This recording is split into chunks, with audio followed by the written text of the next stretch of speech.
Yay, Deanna's here. Bobo is back. Good to see everybody. M. Serrata's back. Not see everybody, but you know what I mean. Fell bombing. I mean, this is already fucking looking good. What's up, you guys? So good to see you. By the way, we might be cut short tonight. Just telling you right now, and I got to tell you right now because there's a fucking fuck ton of a storm. Yeah.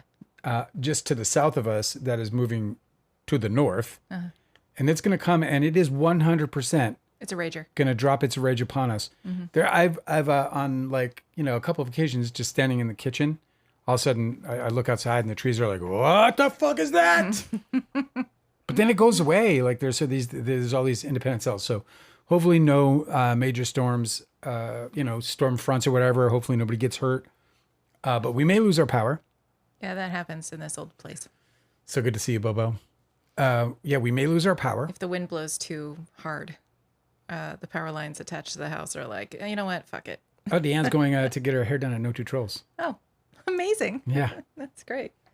Every time she says that, Speaking it's like, I wish of I could. No Two Trolls, I have some very Mm-hmm. terrible news about the show that was recommended to us. I believe by No Two Trolls. Was that? Do I have that right? Anyway.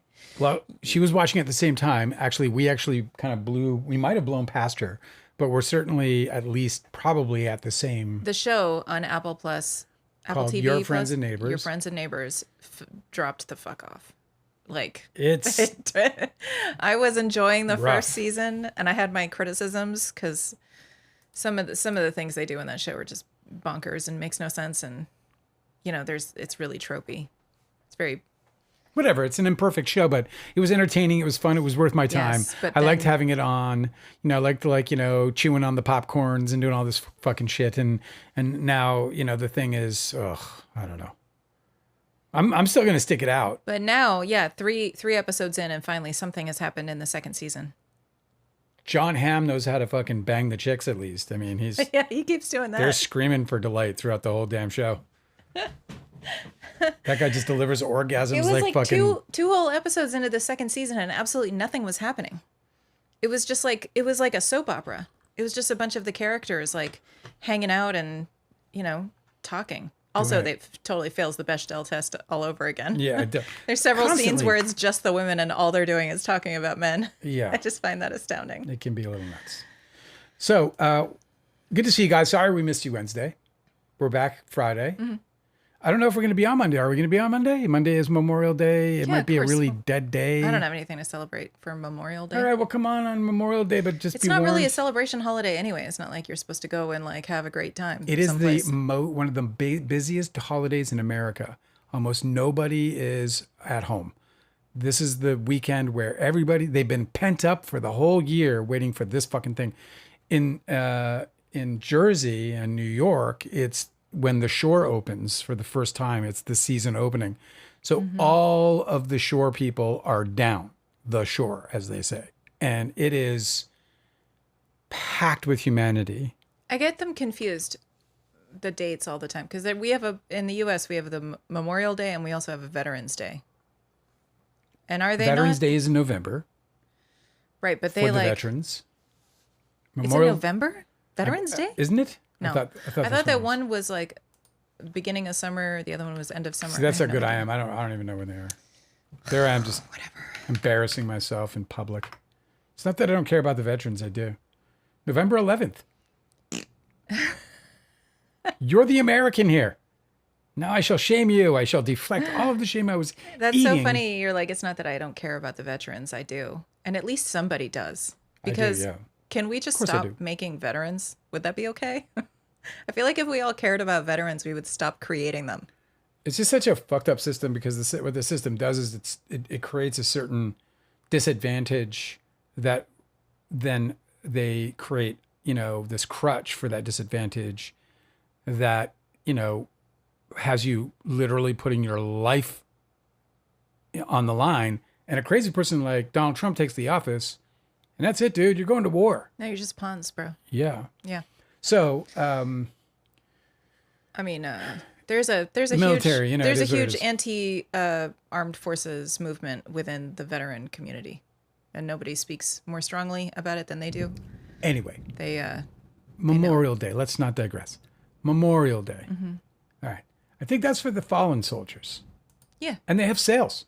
So that's the difference. Memorial Day is for the fallen soldiers, but Veterans Day is not for fallen soldiers. It's for the living soldiers. It's for veterans. It's for Army veterans. It's for military veterans. Yeah. Monday, May 25th, the federal holiday honors U.S. military personnel who died while serving in the armed forces. And they have like sales. It's the least they can do. They have sales. For these, you know, the government will let you take a day off, but they won't stop maiming you. The ads were fed are fucking rampant with Memorial Day sale. I know, it's crazy. So, okay, so I get a discount because the guy died? Well, Americans absolutely love to completely divorce the meaning from any event. You know? Yeah, dude. Memorial Day is 100% about going to the beach. My very favorite one was the Northeast. The Never Forget slogan about 9/11.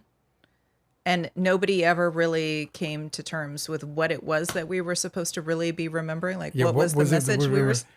We'll never forget that it happened. Yeah, basically. We'll never forget that it happened. I mean, that's more or less what people go through, I think, is that they yeah. I don't know why so it's just, I'm just not surprised at all that they turn it into Memorial Day as a big sale holiday instead of actually remembering. Tangerine is here. So there you have it. We'll be back for Memorial Day. We may, like I said, it might be like a kaputzi kind of situation, but whatever. We'll figure out something to talk about. Hey, you know, we're fucking hanging with our friends, doing our thing. Yeah. All right. And what else you got? You got any like opener stuff? Oh yeah, I got lots of stuff. What do you want to hear about? You want to hear about? Do you want to hear about a bizarre like killing that happened at some point? I don't know. Do I want to hear about a bizarre killing? Probably not. No, I don't think so. I think we heard about this at one point. That sounds terrible. But I don't remember what it's. Well, it's like true crime. I resent your offering. It's true crime, and you love this stuff. Okay, tell me, has somebody been held accountable for the killing? Because that's the kind of true crime I'm interested in. Yeah, I think they got the guy. If you're just telling me about people who are grieving the lost loved ones, I'm not interested in that. That's not entertaining. I want to hear about how they caught the motherfucker and how he thought he got away with it, but he didn't. Speaking of which, there's that big documentary that dropped that we, it's a very popular documentary. We watched it as well. This is the documentary about the Kenzie girl, Mackenzie. Her last name escapes me for the moment, but she was the driver of a vehicle that had in it her boyfriend and their friend. The documentary is called The Crash on Netflix. Yeah. Everybody's watching it. Yeah, we watch it right away because we watch true crime, and this story is absolutely completely fucking annoying. Like, it's horrible. It's not annoying. I'll say it won't leave me.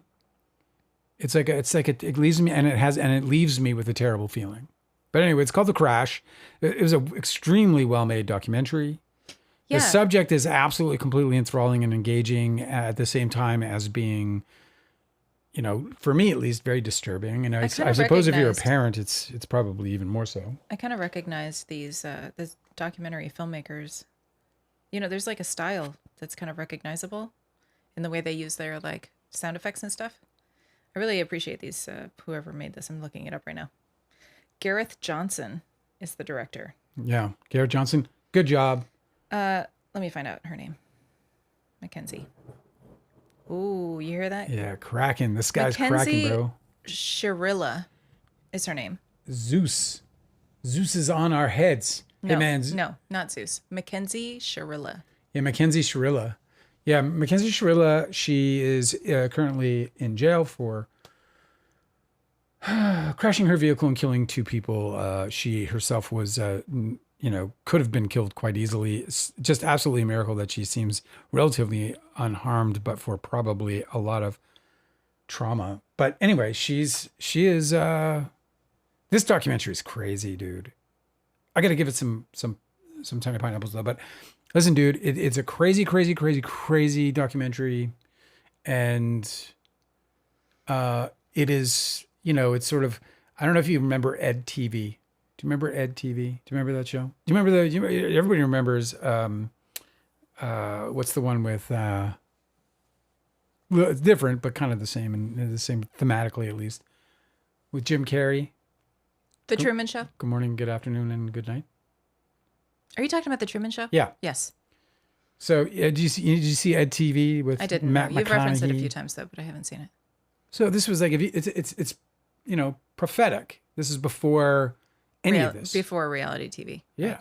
Well, it wasn't before reality TV. No. TV? Yeah. No. I mean, that's why it was such a big MTV concept. was way ahead of everybody on that. MTV was doing Real World and all kinds of reality TV forever. Okay, gotcha. I think they were the originators. Personally, that's where I got it from, at least. But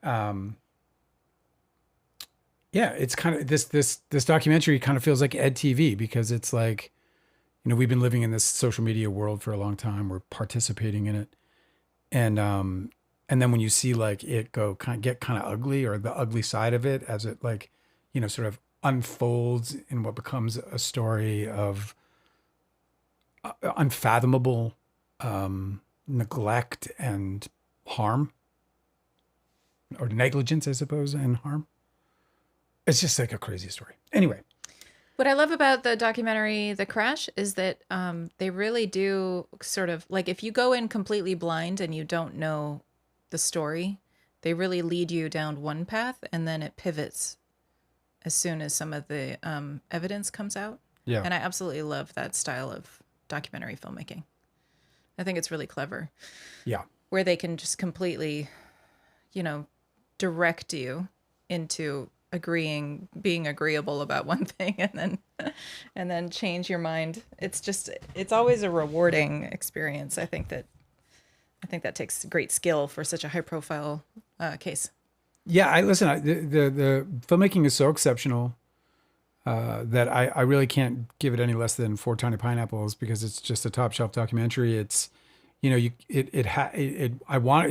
was so good that I really ultimately I wanted to look away in a lot of moments, just because it's just like one of those, it just left me really, like, some people may not have the same reaction I'm having and had. I recognize that. I don't know why. Like I can't, like, I'm not a father to a daughter who, might be, on the, like, a little edgy, one of those edgy, daughters where she's like, any minute she could be gone. Gone? Yeah. Leave your house, whatever. Oh, that's what you mean by edgy? Yeah. Well, no, I'm just saying, like, so, yeah, well, I mean, in part, I don't, whatever. Just an edgy girl is the best I can do for her. I don't want to get into the details about that, but I don't have any relationship to this emotionally beyond just like watching the story unfold. One thing I did appreciate is that there definitely was a ton of room for an indictment of her parents, and I thought the documentary filmmakers stepped that line really, really closely and carefully. Reasonably. Yes, right, because it's so easy to just beat up on parents who raise somebody, dude, who ends up doing a crime. I know so many amazingly cool people raised by parents who are like them. Parents who were like loose about weed, right, loose about time, right, loose about sexuality, but also like, hey, like, if you're moderate with the things you indulge in, you can have a good life. Well, it's a very, very like Gen X parenting style. It is to be like pretty hands off, and like let kids be who they're gonna be. Yeah, we were left to our devices when we were kids, and if those kids end up turning into criminal shitheads, well, then that's a result of that parenting style too. But they could be cool, like multi-hyphenate, whatever. Well, so smart kids. So yeah, you're right about that. And anyway, we won't belabor this. I will. This one. I will give it 3.5 tiny pineapples. Yeah, fair enough. I got half a pineapple demerit because I thought the music choices were atrocious. The whole time I was irritated by the song. The song choices. Yeah. I won't disagree with you. I just don't think that for me that would be a major deduction. At least because it wasn't so bad that the thing about the storytelling was so strong, and they had a lot to work with. I mean, they had a lot to work with. It's not like they were. It's not a series. It's just a documentary film. That's also a very important note. Yeah, it's not a series. It's just one-off film. It was really great. 3.5 for Angela, 4 for me. So that's a recommend C. But just, note that it's extremely disturbing and upsetting. And TMZ, in fact, they just dropped a video. Well, they didn't drop a video, actually. The police dropped a video. They released a video of Dom one of the victims, Dom's mother, being notified by the police, being told, the police doing the call and saying, hey, your son died this morning in a car accident. But that's just like grief carnival sideshow. I wouldn't watch it. Why would they? I don't understand why. Yeah, they I didn't do that watch to it. people. I didn't watch that. Especially because that victim's mother didn't participate in the documentary. She's Yeah, in the that's right. documentary in footage, but she didn't actually participate. So she No obviously interview. isn't trying to be a part of this narrative. But TMZ wanted to release a video of her experiencing the very worst moment of her life. I think is really heinous behavior. I do too. It's definitely fucked. a line crossed, and so I would avoid that if you're on TMZ or just seeing any kind of spin-offs, because obviously this thing is making the rounds. Yeah, that fucking sucks. And I didn't watch it, as I said, and I wouldn't. It's just not my thing at all.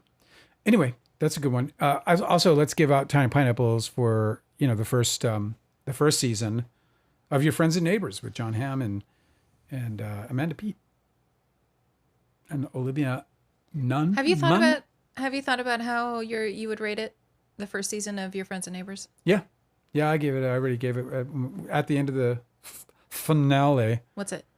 It's a 3.5. It's a 3.5? 3.5, yeah. And it was like, but it's like for season 1, it's an enthusiastic 3.5 because I enjoyed it. It has, for me, just from a very like writer's critical perspective, it has so many problems, and it writes so formulaically that it just kind of like, it's just like I feel like I'm reading a writing book at times. Yeah. Right. So I had those problems with it, but it's delightfully acted, and when the writing isn't being pretentious, it's got a good idea cooking that I found engaging and enjoyable, and so I was glad to take it for a full ride. I have critiques about probably every single episode, and I'm not going to get into any of them because that would involve spoilers, and I'm going to avoid all spoilers beyond saying that I thought it was a good first season, that I would recommend it, and that John Hamm is really quite a delight. Like, the guy can just really hold it down and deliver it, while the rest of the cast was also absolutely terrific. They picked a perfect guy to lead this thing. There's a little Easter egg in the first season of Your Friends and Neighbors where John Hamm's character, Andrew Cooper, is like sleeping poolside, and he has an open book on his chest that he was obviously reading and fell asleep reading. Yeah. And the book is Bright Lights, Big City by J. McInerney. Weird. McInerney. J. McInerney. Too many N's. I can't do it. Anyway, Bright Lights, Big City. This book was a big hit in the early 1980s. It was. And I immediately went to look for it because I love little book Easter eggs. I know that every single one of those are intentionally, if not by the director, then it's the production designer that does it, Yeah. that puts little books in their movies and the TV shows. So I went and I looked, and I couldn't believe how much of an absolute fucking copy the narration in that show is to this. This book is written in second person narrative POV. So the whole time he's talking about you. He's right? talking to us. Yes. And just check this out. I don't know if you've seen the show, but it sounds John Hamm's Andrew Cooper's constant narration, which kind of disappears and comes back, and it doesn't really have like a whole bunch of like fluency throughout the whole thing. Again, it's like it's a problem. A part of the problem I have with the writing in the show is that the show uses everything that the books offer up, or where you like. Yeah, so he'll use a voiceover, or they'll use a voiceover like as a segue between scenes instead of actually having the action to really put a bandage on, what they're doing is what it feels like. It does to me. It's one of those sort of deliberate, like, okay, I need something to set this up because everything I have in action and in actual tangible story does not. And so this is from the first page of this book. I'll just read this short paragraph. And this sounds so familiar, right? It's exactly. Go ahead. It says, you are at a nightclub talking to a girl with a shaved head. The club is either Heartbreak or the Lizard Lounge. All might come clear if you could just slip into the bathroom and do a little more Bolivian marching powder. Then again, it might not. A small voice inside you insists that this epidemic lack of clarity is a result of too much of that already. The night has already turned on that imperceptible pivot where 2 a.m. changes to 6 a.m. You know this moment has come and gone, but you are not yet willing to concede that you have crossed the line beyond which all is gratuitous damage and the palsy of unraveled nerve endings. Somewhere back there, you could have cut your losses, but you rode past that moment on a comet trail of white powder, and now you are trying to hang on to the rush. So it's like exactly how, I mean, obviously it's compressed when it's also way, I think the writing here is way better than more descriptive, because obviously you can't put all of that in a narration on a TV show. I mean, but that writing was decent and for sure. And the cadence is a total match. Yeah, it's a match. It's the same character, which was delightful as a Easter egg, you know, yeah. for the you know director to give us that. But it's no, I mean John Hamm can just narrate that, and you would not know that. You would not know that character from Andrew Cooper, known also to everyone, including people who just met him as Coop. Another thing that happened in the second season is that last time we talked about watching the show when we started it, I think that was Monday. Actually, we've been binging it. But when we first talked about the show, we were making so much fun of how much they insist on calling Andrew Cooper, the character, calling him Coop by the nickname. Yeah. And how it's constantly stated. Yeah. Like everybody in all of these scenes with him knows his name, but they will still say his name constantly. Yeah. It happens too much. Like if it was a drinking game where every time somebody calls the guy Coop and you took a drink, yeah, you would be dead. Yeah. So in the second season, they introduced a new character, and his name is like, his last name is also his nickname. Yeah. They do it again. Ashley. Yes. Ash. So the second season has a new one of these guys. It's Ash and Coop. It's just like it's the Coop and Ash show. The fucking writers are just like relentless with this. Yeah. Anyway, there it is. It's a good show. I would give it 3.5. Yeah, 3.5. Tiny pineapples. That's season 1. And then, yeah, and we'll see. Season 2 started off rough. Real bad. I mean, I'm pot committed now, you know? Yeah, same here. So I have to finish season 2 just but felt I wouldn't, if I was just starting to watch the show, I would just drop it. Yeah. Season 2 felt like, feels like a show with no identity at all. It's like they didn't intend to have a second season. It doesn't know who its star is. Yeah, it doesn't know whose story to follow and why. Everything is like totally like there's so much superficiality going on, superfluous shit. Like the fucking there's this stuff going on about the kid going to Princeton, and I'm only going to tell you that and spoil that because it's impossible. The only thing I'm going to spoil is that who gives a flying fuck? It's like whether or not your kid is getting into Princeton or not. It's the biggest deal in the beginning of the second season, and I could not care. And one of my biggest gripes, the person in this show doesn't care. The daughter who wants to go to who's trying to go to Princeton doesn't even care. No. So it's like how is the main thing that's happening with all of these characters, and then the person who doesn't even want to be a part of that either? It's like, how am I supposed to be involved then? Yeah, it's so whatever. See you later.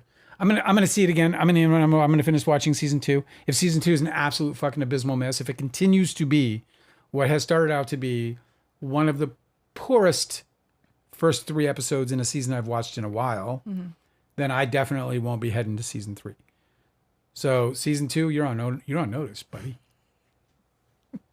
You're on notice. All right, another Better story. get some Bolivian marching powder. Is all I gotta say. Another story I have is Stephen King saying something very provocative. Oh, in advance again? In advance of Disclosure Day, his new UAP movie coming out. What does Stephen King want?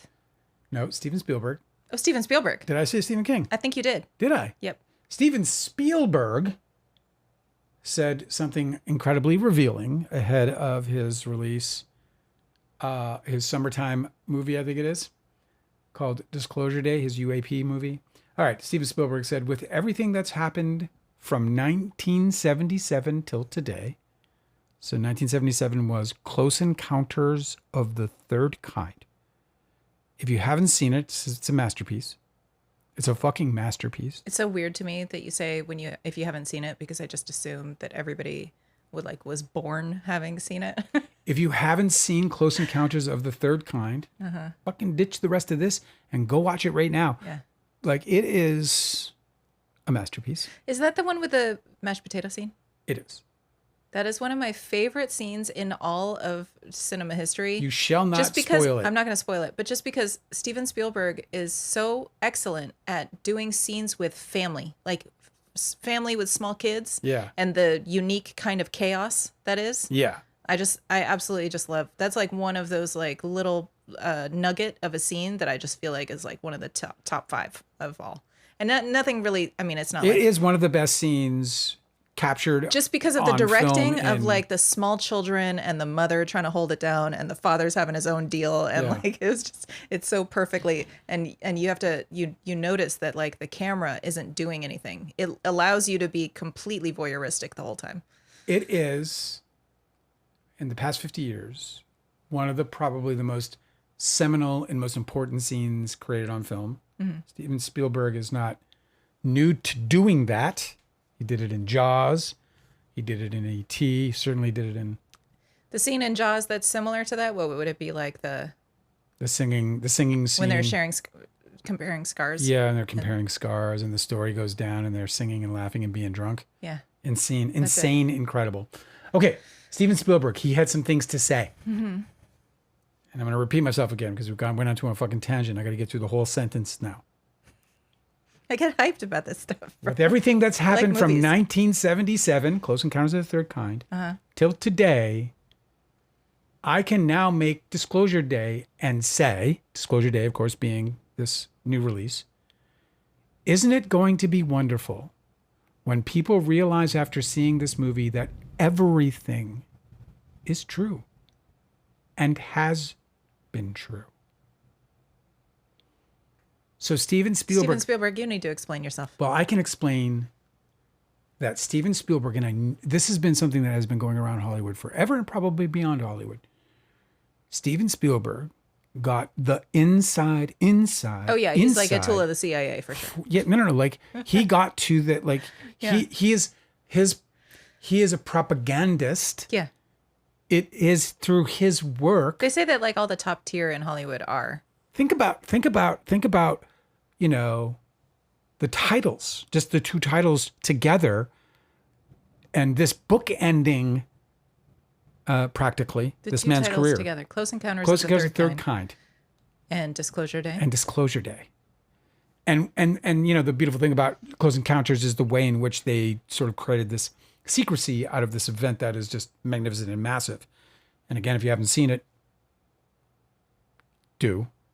Especially if you're going to see Disclosure Day. It seems to me Steven Spielberg is saying that it's true that the story in sum and substance wouldn't be how he told it, but in sum and substance, the story in Close Encounters of the Third Fuck Kind is true.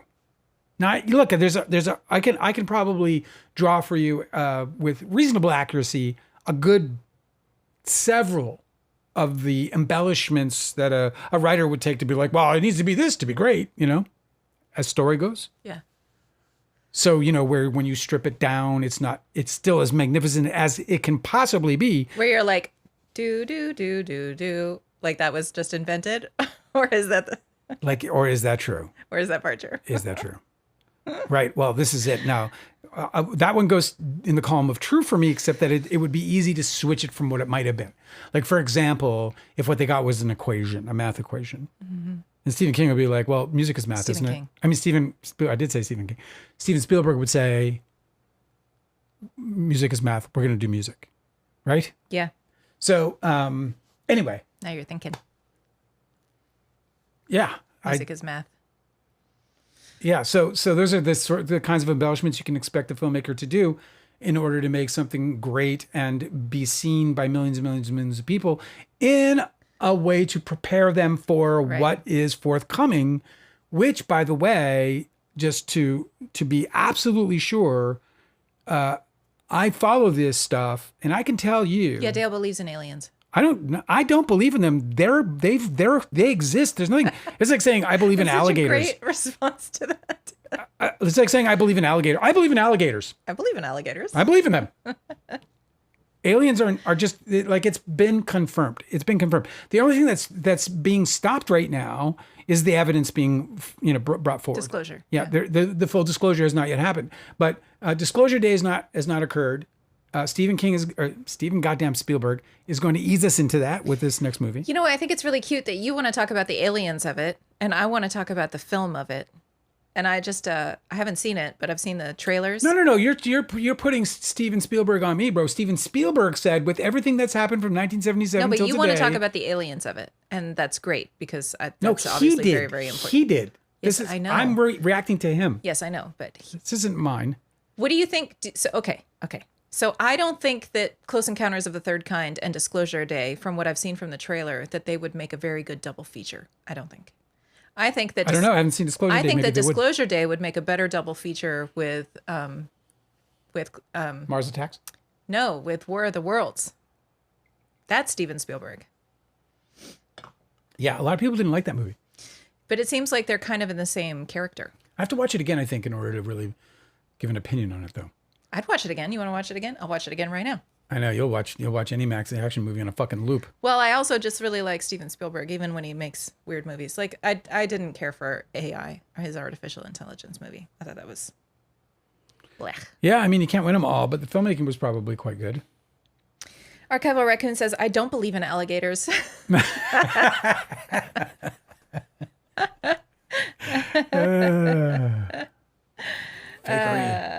A username at Charlie Kirk is dead is with us. Says, Yeah, it's true what you say. they're Holy wearing crap. silicone masks playing politics on Fox News. You saw this, right? Yeah, look, I know some guy explained it as a shadow. It looks I read a whole thread. Yeah. I was very skeptical because I watched that video a bunch of times and I just was like staring like laser focused on the neck, and I was like, that's very obviously the bottom of a mask. Yeah. So very obviously. Yeah, Look at the way it moves. So I'm saying it's an artifact. He did a video breakdown in a whole thread on Twitter. I should have saved it, but I didn't think that we would bring it up tonight. Yeah. And he took pictures of the studio in which the interview took place. Yeah. And he took pictures of other people that were sitting in that same studio. Yeah. And he talked to gaffers. Yeah. He did the whole thing. Yeah. And he was like, yes, it is a shadow on his collar. But what he continued to do is look into the guy.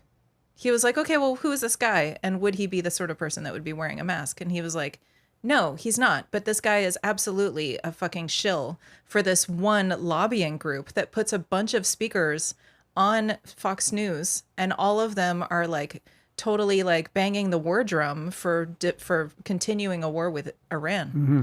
He said every single person that this one group, which I think it's called, let me just look this up. I don't want to screw this up. The Iran war is money, and so they want to continue because the money they're spending. They asked for like $200 billion for that. He says that That's guy, all going to their friends. Everybody is saying was wearing a mask. He's not wearing a mask, but he is kind of, figuratively speaking, in a mask because he's appearing on Fox News as if he's like a national security correspondent or something. He like used to be in the military, but this guy is actually just being paid by an organization called JINSA, jinsa.org. It's an acronym, stands for Jewish Institute for National Security of America. That sounds. And they're dedicated to educating congressional, military, and civilian national security. And they are constantly putting all of these different figures that are being paid by them. And they're completely transparent about this. And they put them on Fox News. They have like Pompeo's on what is it? on the AIPAC payroll. Or whatever? Oh, like AIPAC? Yeah, that's different. But this is a different organization doing the same shit. Yeah, so AIPAC did. So what they're doing they came out saying after Massey lost, they came out saying, "See what happens to you when you go against Israel."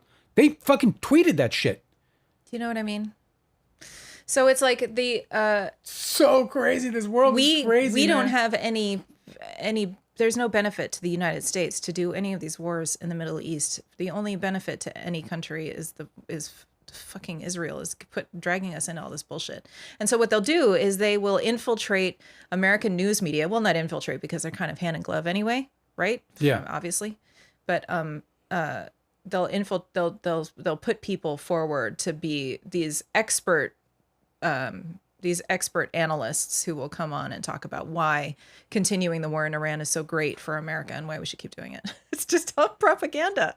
So it was really amazing because this guy went on Fox News, like he appears constantly, right?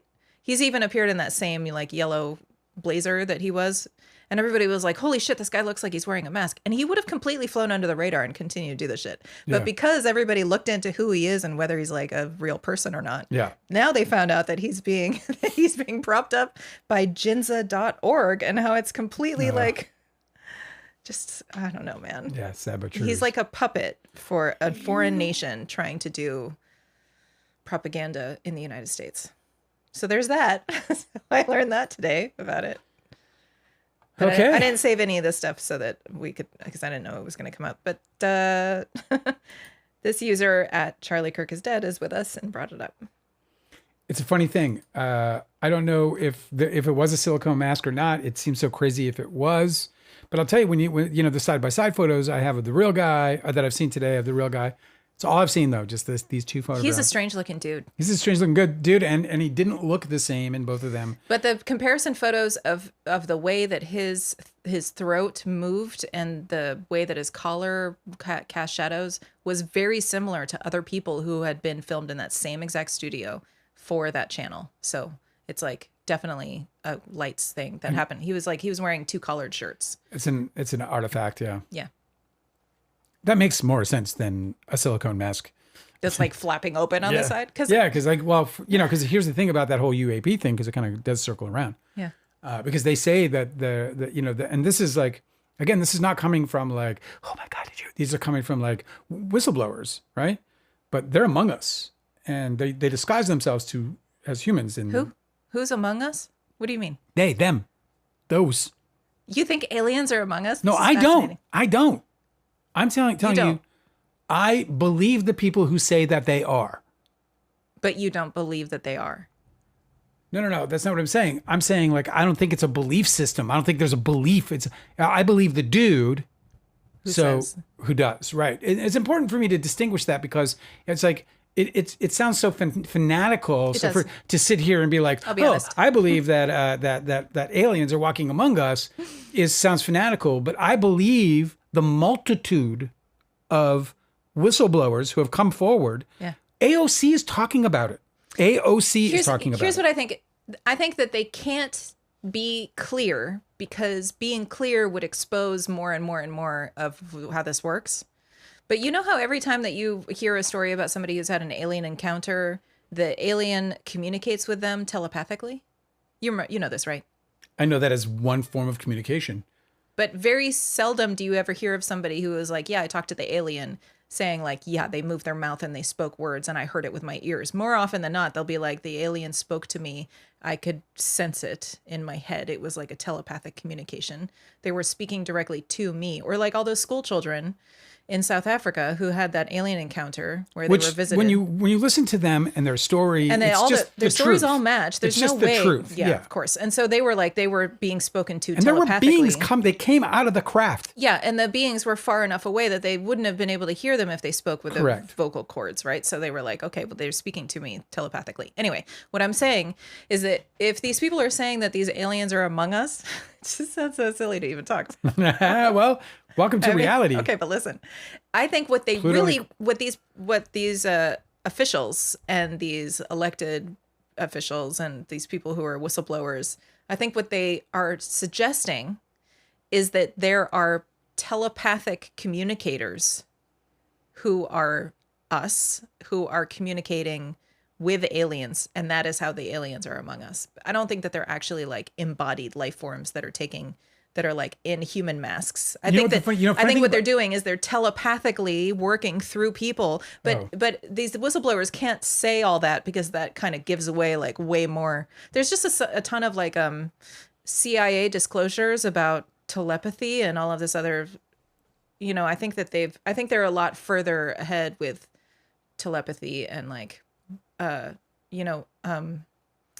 extrasensory communication than they ever let on, because it's a tool that the government wants to Yeah, use. they're going to turn science upside down. I mean, in terms of the normal science community, right? Like we haven't seen on scientists in a while, but she's a great example. Like she's a scientist who studies. I don't know exactly her practice, but she's not involved in the EUAP stuff. You know what I'm saying? But she still learned from the same textbooks to get to where she is. And those textbooks, what's contained therein is about to change when these guys come out. It's going to change dramatically. That's what I think it's going to be, though. I think the next big disclosure is going to be telepathic communication is a thing. Teleportation is a thing. Yep. I think that's how it's I think that we're going to learn about whether it's wormholes, some kind of technology that allows time to be dismissed from the equation. Oh, man. Really, I just want them to stop spraying chemicals all over the place, if that would be cool. It's like the only thing I want to change. Stop putting that shit on my grass. It's so funny. Our Kevil raccoon is so funny. He said, I don't believe in alligators. I'll believe it when I see it. Yeah, see, there you go. I've never seen an alligator either. Do you think that it really bothers that me that I've real? lived in the South for as long as I have, and I haven't gone. And I was down in Georgia. I was down in Savannah. They have gators down in Savannah, and I never went and sought one out. And I think I have to do. I cannot. Like that's, as a kid, seeing an alligator would have been life affirming, life changing, life defining. It's true. They're fucking dinosaurs, dude. You want to talk about this thing, this snow? I don't know if you guys can hear that thunder, but it's pretty sweet. Yeah, man, it's a high cloud storm up ahead. It seems. It doesn't seem very low, or it's still very, very far away, whichever. I have other items for you. I don't know if you want... let's hit them up before we get to the main story. Main stories for the people who stick around. Okay. Okay. So apparently betting is really screwing with things. Betting? Yes. Like I guess Poly Market is a big betting company or something. I don't know what it is. I don't know anything about it. Me either. I don't bet. I'm not a betting man. The 50th, except on my own life. The 50th season of Survivor just concluded, and we watched. And apparently Jeff Probst says that he's concerned that the votes were actually changed by people's bets. And like this is happening in politics too, where like you can actually bet on political races. Oh, I know. They bet on everything. And so they're really worried that it's actually going to influence how people will vote. So it's happening in this is a competition show, right? So it's like low stakes. Yeah. But happening in politics would be really fucking bad. Anyway, I don't have much more to say other than Jeff Probst, the host of Survivor, said incentivizing people to lie, cheat, and steal is what those betting markets do. Anyway, that killed the vibe, I guess. It didn't. No Troll shut up, and I'm just texting her because she's catching up.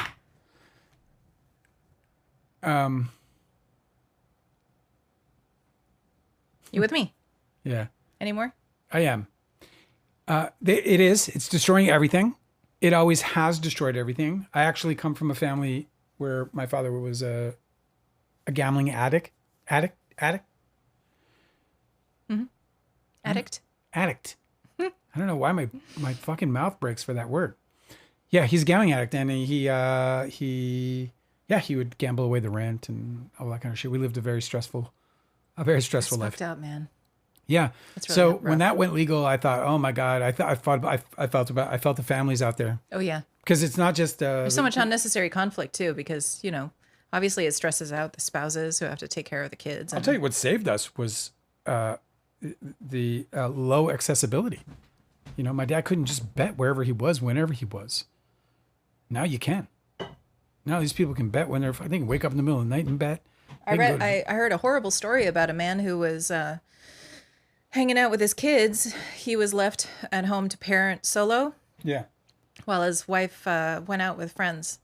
And he did not notice that his toddler had left the home and walked out to the backyard and drowned in the pool. Oh my! Because he was watching the returns on his betting app or whatever. I think it was it crypto? I think he was doing crypto. No, it was betting. It was betting? It was sports betting. That's right. It was. So he was watching the game and he was so enthralled because he had all of this money attached to it in the betting. Zeus is in the house. Yeah. You guys hear Zeus or what? Can you hear that fucking thunderous bastard in the sky. I just feel like when I heard that story, I was like, of course that happens. Of course people are so distracted. Of course they're making such bad decisions when it comes to betting their money. And it's just more accessible. Here is some brightening news, a little like small but very bright spot in the fight against AI taking over absolutely everything and give us the good news. Destroying our resources while also stealing our jobs. Yeah, give us the good news. There's like literally no upside. Here we go. Starbucks. So like some big companies are starting to realize that this software is garbage and they're rejecting it, which could cause like, people are warning that it could cause a giant bubble to burst. There is a bubble that's going to burst, but that's on Wall Street. The real bubble that's going to burst is that we're not going to have this like AI dominated society that they're trying to create right now. They're trying to create a society where everything we're going to do is through AI. We're doing our calendars through AI. That's why we have an AI assistant. We have an AI companion. That's why it only makes sense that they're building all of these like massive data centers and pushing them through and like basically bribing local communities to pass these data centers because they want to do mass surveillance. There's no way that it's just for data processing for like, people making pretty pictures on the internet. No, there's a bigger picture here. Yeah, for sure. And they're not telling us. And they're not going to let that go. They look, these guys are not the stupid guys. And so they know, they already know that it was a crapshoot to get us on board and how long that might be. They might be looking at it as a way of integration. The other thing is that, especially now that that the Trump administration was able to pass the bill that allows them to escape any kind of government oversight for the next 10 years. That's crazy. So the only thing that's going to, the why only would oversight they they're going to be faced with are the actual lawsuits being brought against them. Like, why would they pass that if they didn't for money, know? for corruption. No, I know, but there's something up that they're not telling us about. There's something for sure. Well, because I was trying to get to that. We would want regulation, is what that means. Well, what I think they're going to do, where I'm going with this, is that when you don't have a government oversight, right now they're telling us everything is AI. Eventually, they're going to just stop telling us that it's AI, and then you're not going to know.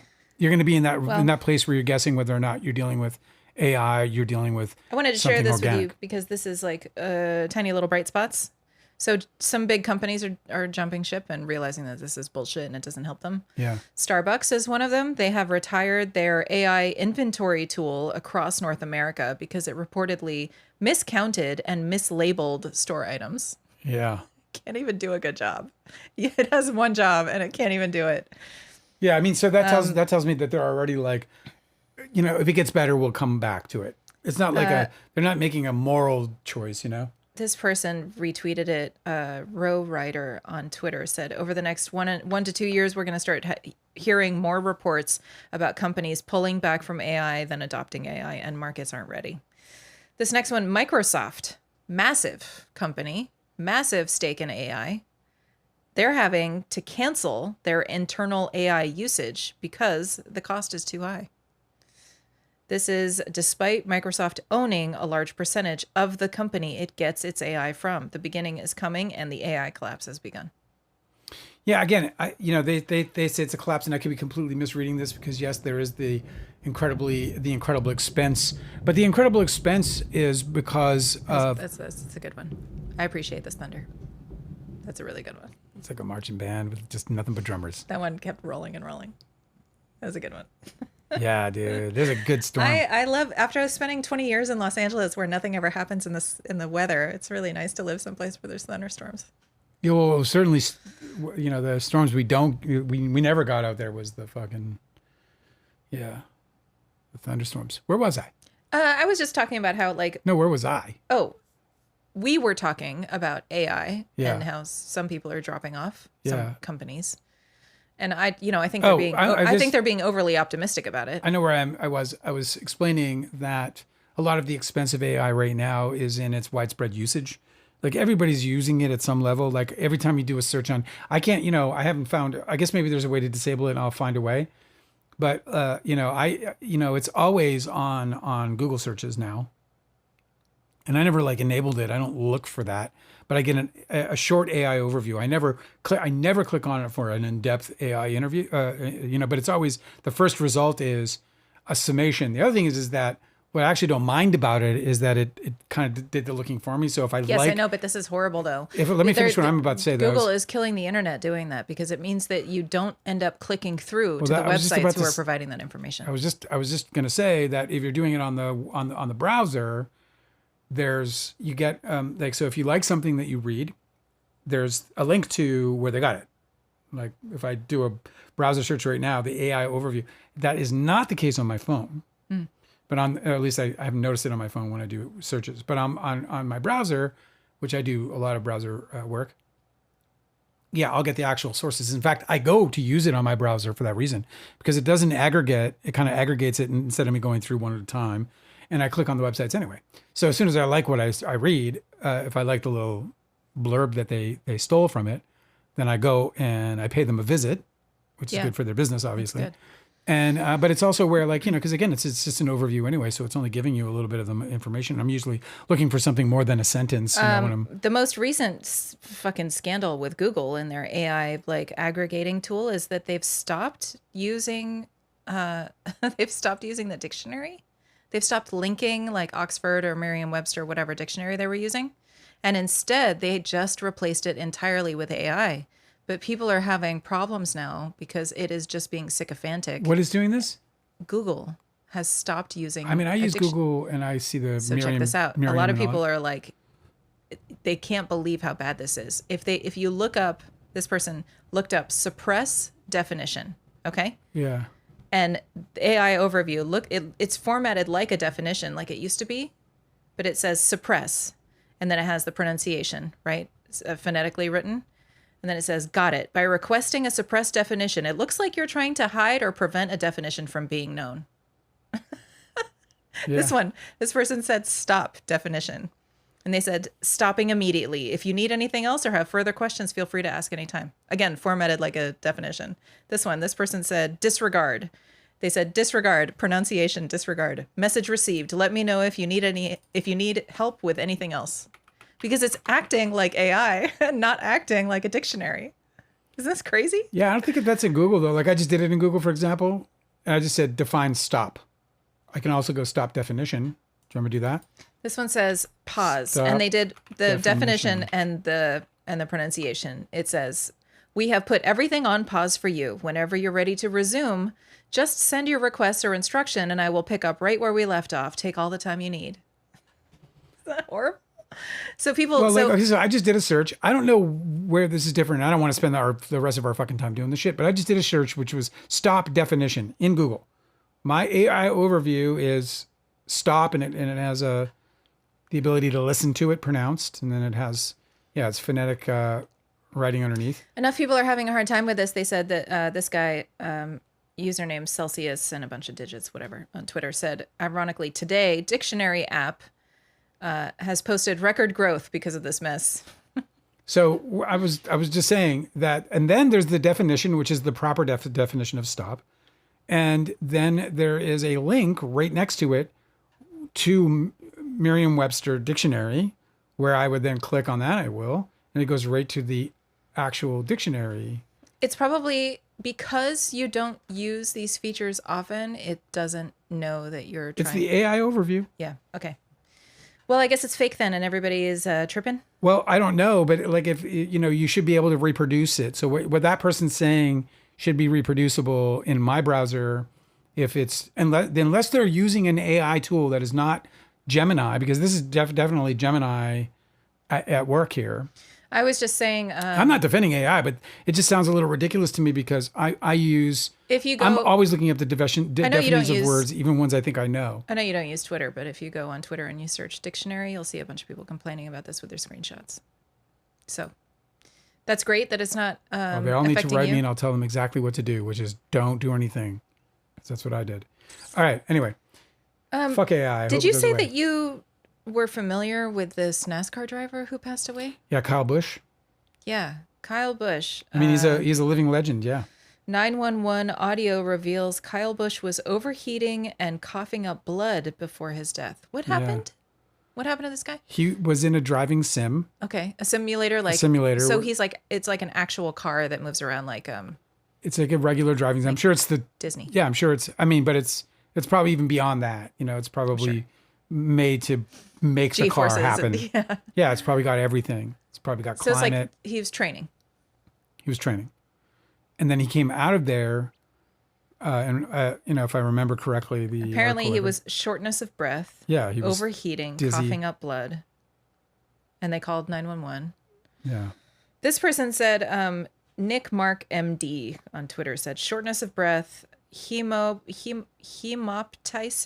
I don't know how to pronounce that, and near syncope. So he felt like he was going to pass out. Was what they were saying. Yeah, he said he was after faint. A recent illness / immobility. Sounds like a massive pulmonary embolism. Yeah, that sounds like, you know, from a total layperson's perspective, that sounds spot on, frankly. Oh, did I make a joke there? Because that wasn't meant to be one. Spot on. Yeah, pulmonary embolism. Is that? I think it'd be clot on. Yeah, so I wasn't trying to make a joke. Poor guy. It's not funny. He's 41 years old. Yeah, that's so young. Heartbreaking picture was horrible. Like his daughter, you know, stretching herself up to kiss him on his cheek while he bent over. You know, I mean, she's just a child. You know, these children lost their father, who was a hero to them because he was just this iconic human being. Yeah, he's like, yeah, that, you know.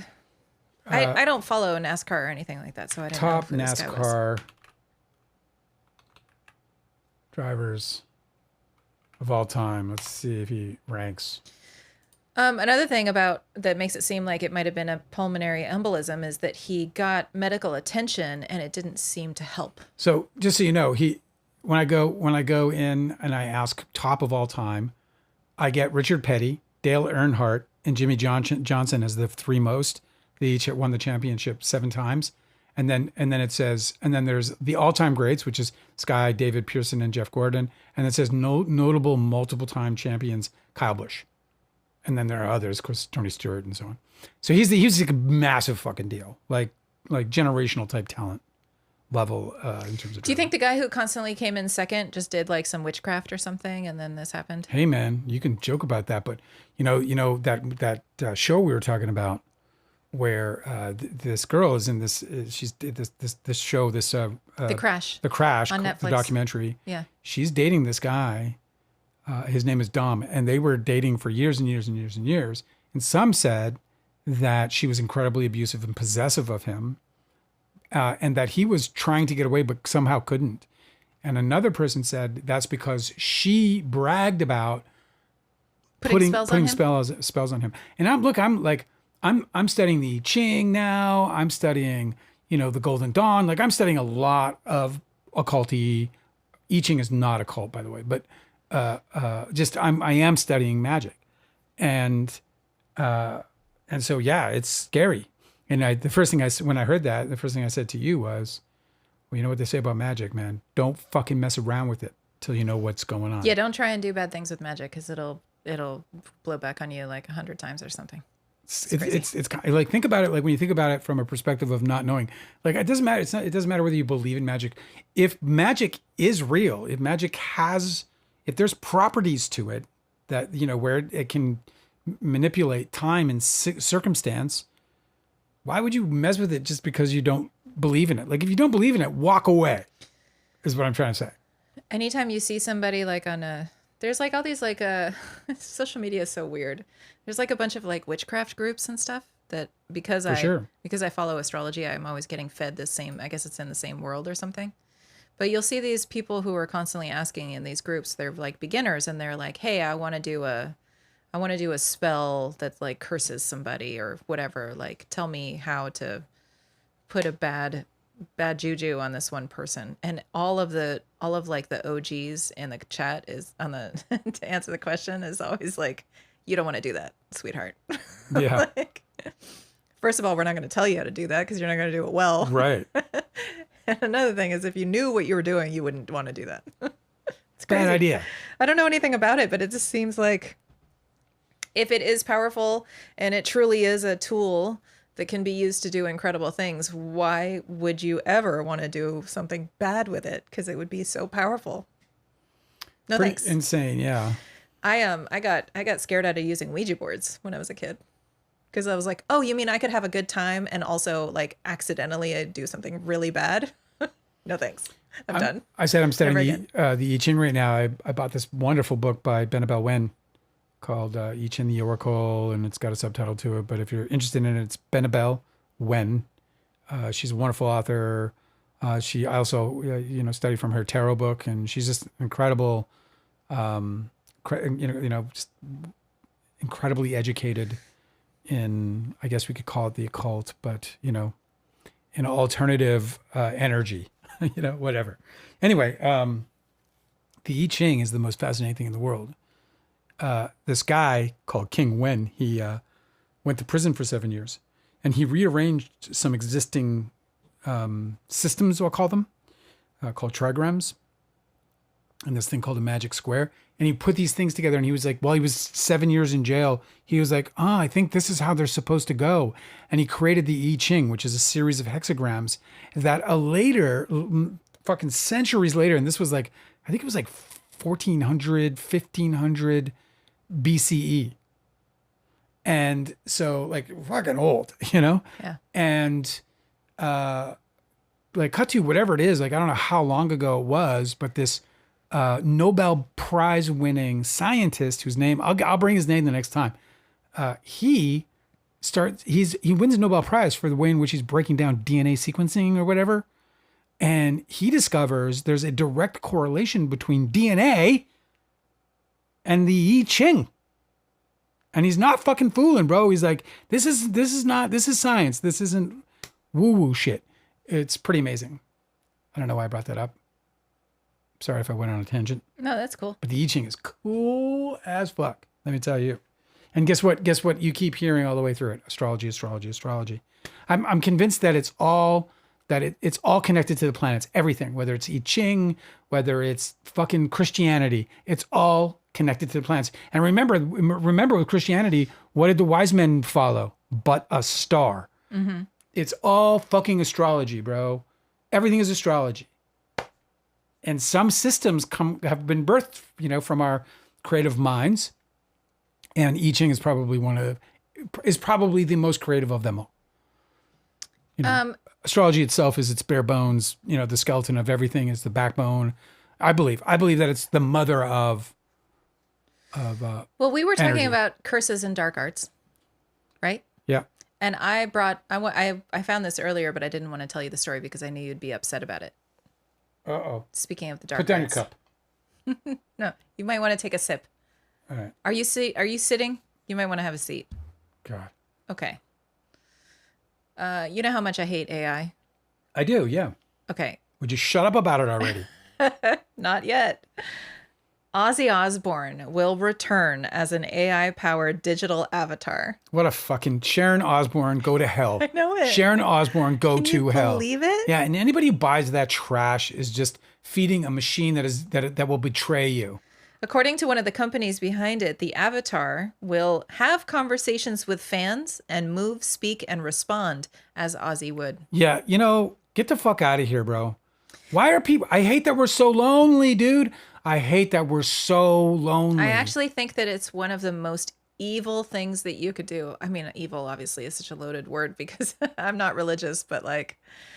If you want to... Yeah, but dark energy is dark energy, bro. It's like... Call it evil, call it fucking, Your loved one is deceased and you're going to resurrect them as like this digital disembodied avatar and then money. Also have him speak. To make money. Like, it's just not... What's that for the grieving, too? Like, there's a bunch of mythology about why that's really fucking... A bunch of horror novels about why that's not good. Why we don't do that sort of thing. Nearly a year after his death, this is on Billboard, Ozzy Osbourne is set to return as an AI-powered avatar. The news was revealed at Licensing Expo in Las Vegas on Wednesday, when Osbourne's son, Jack Osbourne, announced the project during a discussion about the future of Ozzy's brand that also included Ozzy's widow, Sharon Osbourne. Jack says at the event, Licensing Expo organizer License Global quoted him, "It's kind of scary how it's really accurate. He will exist digitally as himself for as long as we have computers. Technology has come such a long way to where it's almost drag and drop." He's talking about his dead father being dragged and dropped into whatever this technology. Technology has come such a long way to where it's almost drag and drop. You could shoot a template for a commercial, literally prompt what you want Digital Aussie to do in that commercial, and you just drop it in. It's that simple now. I'm sorry. What kind of a fucking ghoul do you have to be talking about your dead father this way? Like, did he not like him very much or what? I can't imagine. Isn't it the strangest? I think I think part of the curse of his and so many others like him. His whole life, his father was commoditized. Yeah, he was. And so in death, he must be commoditized. He was their it's commodity. So dirty to me. He was their commodity from, That's all he was to them. I mean, look, Jack Osborne would have been like every other unfamous, unknown offspring of some great Celebrity, right? Celebrity. But instead, the Osbournes or whatever that show was called. I watched like 5 episodes of it. I can see why people tuned in. He's an engaging guy. I love him. But it wasn't how I wanted to watch Ozzy Osbourne. He's Osbourne also was a human being a who different deserves hero. dignity in death. I can't believe this. The Ozzy Avatar is a result of a partnership between Hyperreal, which describes itself as a digital human technology company. What the fuck? That uses patented digital DNA, is what they call it, technology to create digital avatars, and proto-hologram, described as hologram and AI spatial compute platform in entertainment, healthcare, education, finance, and retail, and more. According to Hyperreal, its digital DNA technology will allow Ozzy's avatar to have conversations with fans and move, speak, and respond as Ozzy would. The company tells Billboard the Ozzy avatar will begin appearing in proto-Luma units, essentially life-sized interactive touchscreens, in the US and UK beginning late summer in 2026. So what are you going to walk into a fucking mall, right? Walk into like a fucking amusement park and like have a conversation with a fucking Ozzy Osbourne avatar? What the fuck? Yeah, it's a mess. It's a complete Every element mess. of this avatar was built exclusively from authenticated, approved source material, curated, consented, and controlled by the people who love him most. This is a living performance, not a rendering, and it draws from nothing that wasn't given willingly. We have the enthusiastic participation of Ozzy's family, and that changes everything about what this can be, said Hyperreal CEO Remington Scott. Thank you, Sharon and Jack. It's an honor to be trusted to bring one of true Gods of Rock band to the world to continue to connect with fans. Founder of Proto Hologram, David Nussbaum, said, "We wouldn't do it if we didn't know both of our company's technologies will create an experience that truly extends Ozzy's presence, his heart and soul into the future." No, very much not his heart and soul. Very much not. You guys are just trying to exploit a fucking dead man, and it's disgusting. And I wish that people could be fucking shamed out of business. We don't do that anymore, evidently. The worst people can make the worst decisions and just keep making money. It's just crazy. Yeah, that is upsetting news. Thanks for not telling me ahead of time so that I didn't embarrass myself with a freak out. What? No. You didn't have a freak out? I'm upset. I was expecting you to be more I think upset. Sharon Stone is, I think it's Sharon and Jack Osbourne? Sharon Stone. My apologies. Yes, Sharon Osbourne. I get everybody's name wrong, man. I'm fucking Stephen King, so on and so forth. I don't think they'll care. Anyway, listen, man. I mean, that's, he was the breadwinner, and off he went. Greed is not a never-ending. It's an insatiable thing. Obviously, it's can't be stopped. It's also really strange that people are conflating grief with greed. Like everybody wants their loved one's memory to live on In a hologram? but they're being sold a product. No, not in a hologram. You know what it I mean? reminds me? It reminds me Like- of an old school thing, like old school horror thing is like, people with their stuffed animals where they like taxidermy their cats and their dogs. Yeah. They come in and they talk to them. Hello, Cuddles. Hello. Do you want a treat? And Yeah, and they like it's stick a always treat in really the mouth eerie. and it just falls out and you're like, yeah, good girl. No, I'm serious. Like these people need to see a therapist or something. Like they need fucking professional help. What do you mean that you approved a company to bring the fucking he's not even cold in the grave yet. And I'm telling you, it's greed. create It's not like even- a fucking holographic fucking effigy of their dead loved one. It's so glad I'll fucking nuts. never be big enough for that. Well, If I got to my absolute peak, if I ever got to my actual peak version of myself, terms of the work I could do and create and whatever. So that when you're dead, people want to create a hologram to No, it will never interact happen. with fans? At my absolute peak, no one, everyone will leave me alone when I'm gone. I'm gone. You better. They're apparently working on a Stan Lee one too. Ugh. Do you know what I mean? Like, is nothing sacred to you people? Yeah, somebody's right now penning the script of, some AI celebrity where the AI goes nuts and turns people into serial killers or whatever. Also, like, imagine if Stan Lee's telling you, you need to save the world. Here's the thing, too. It's like, imagine the Obviously, that was not an impersonation. Imagine the worst scenario you could put your hologram loved one in. Like some super humiliating, demeaning scenario. Yeah. That they could just animate your hologram loved one to do.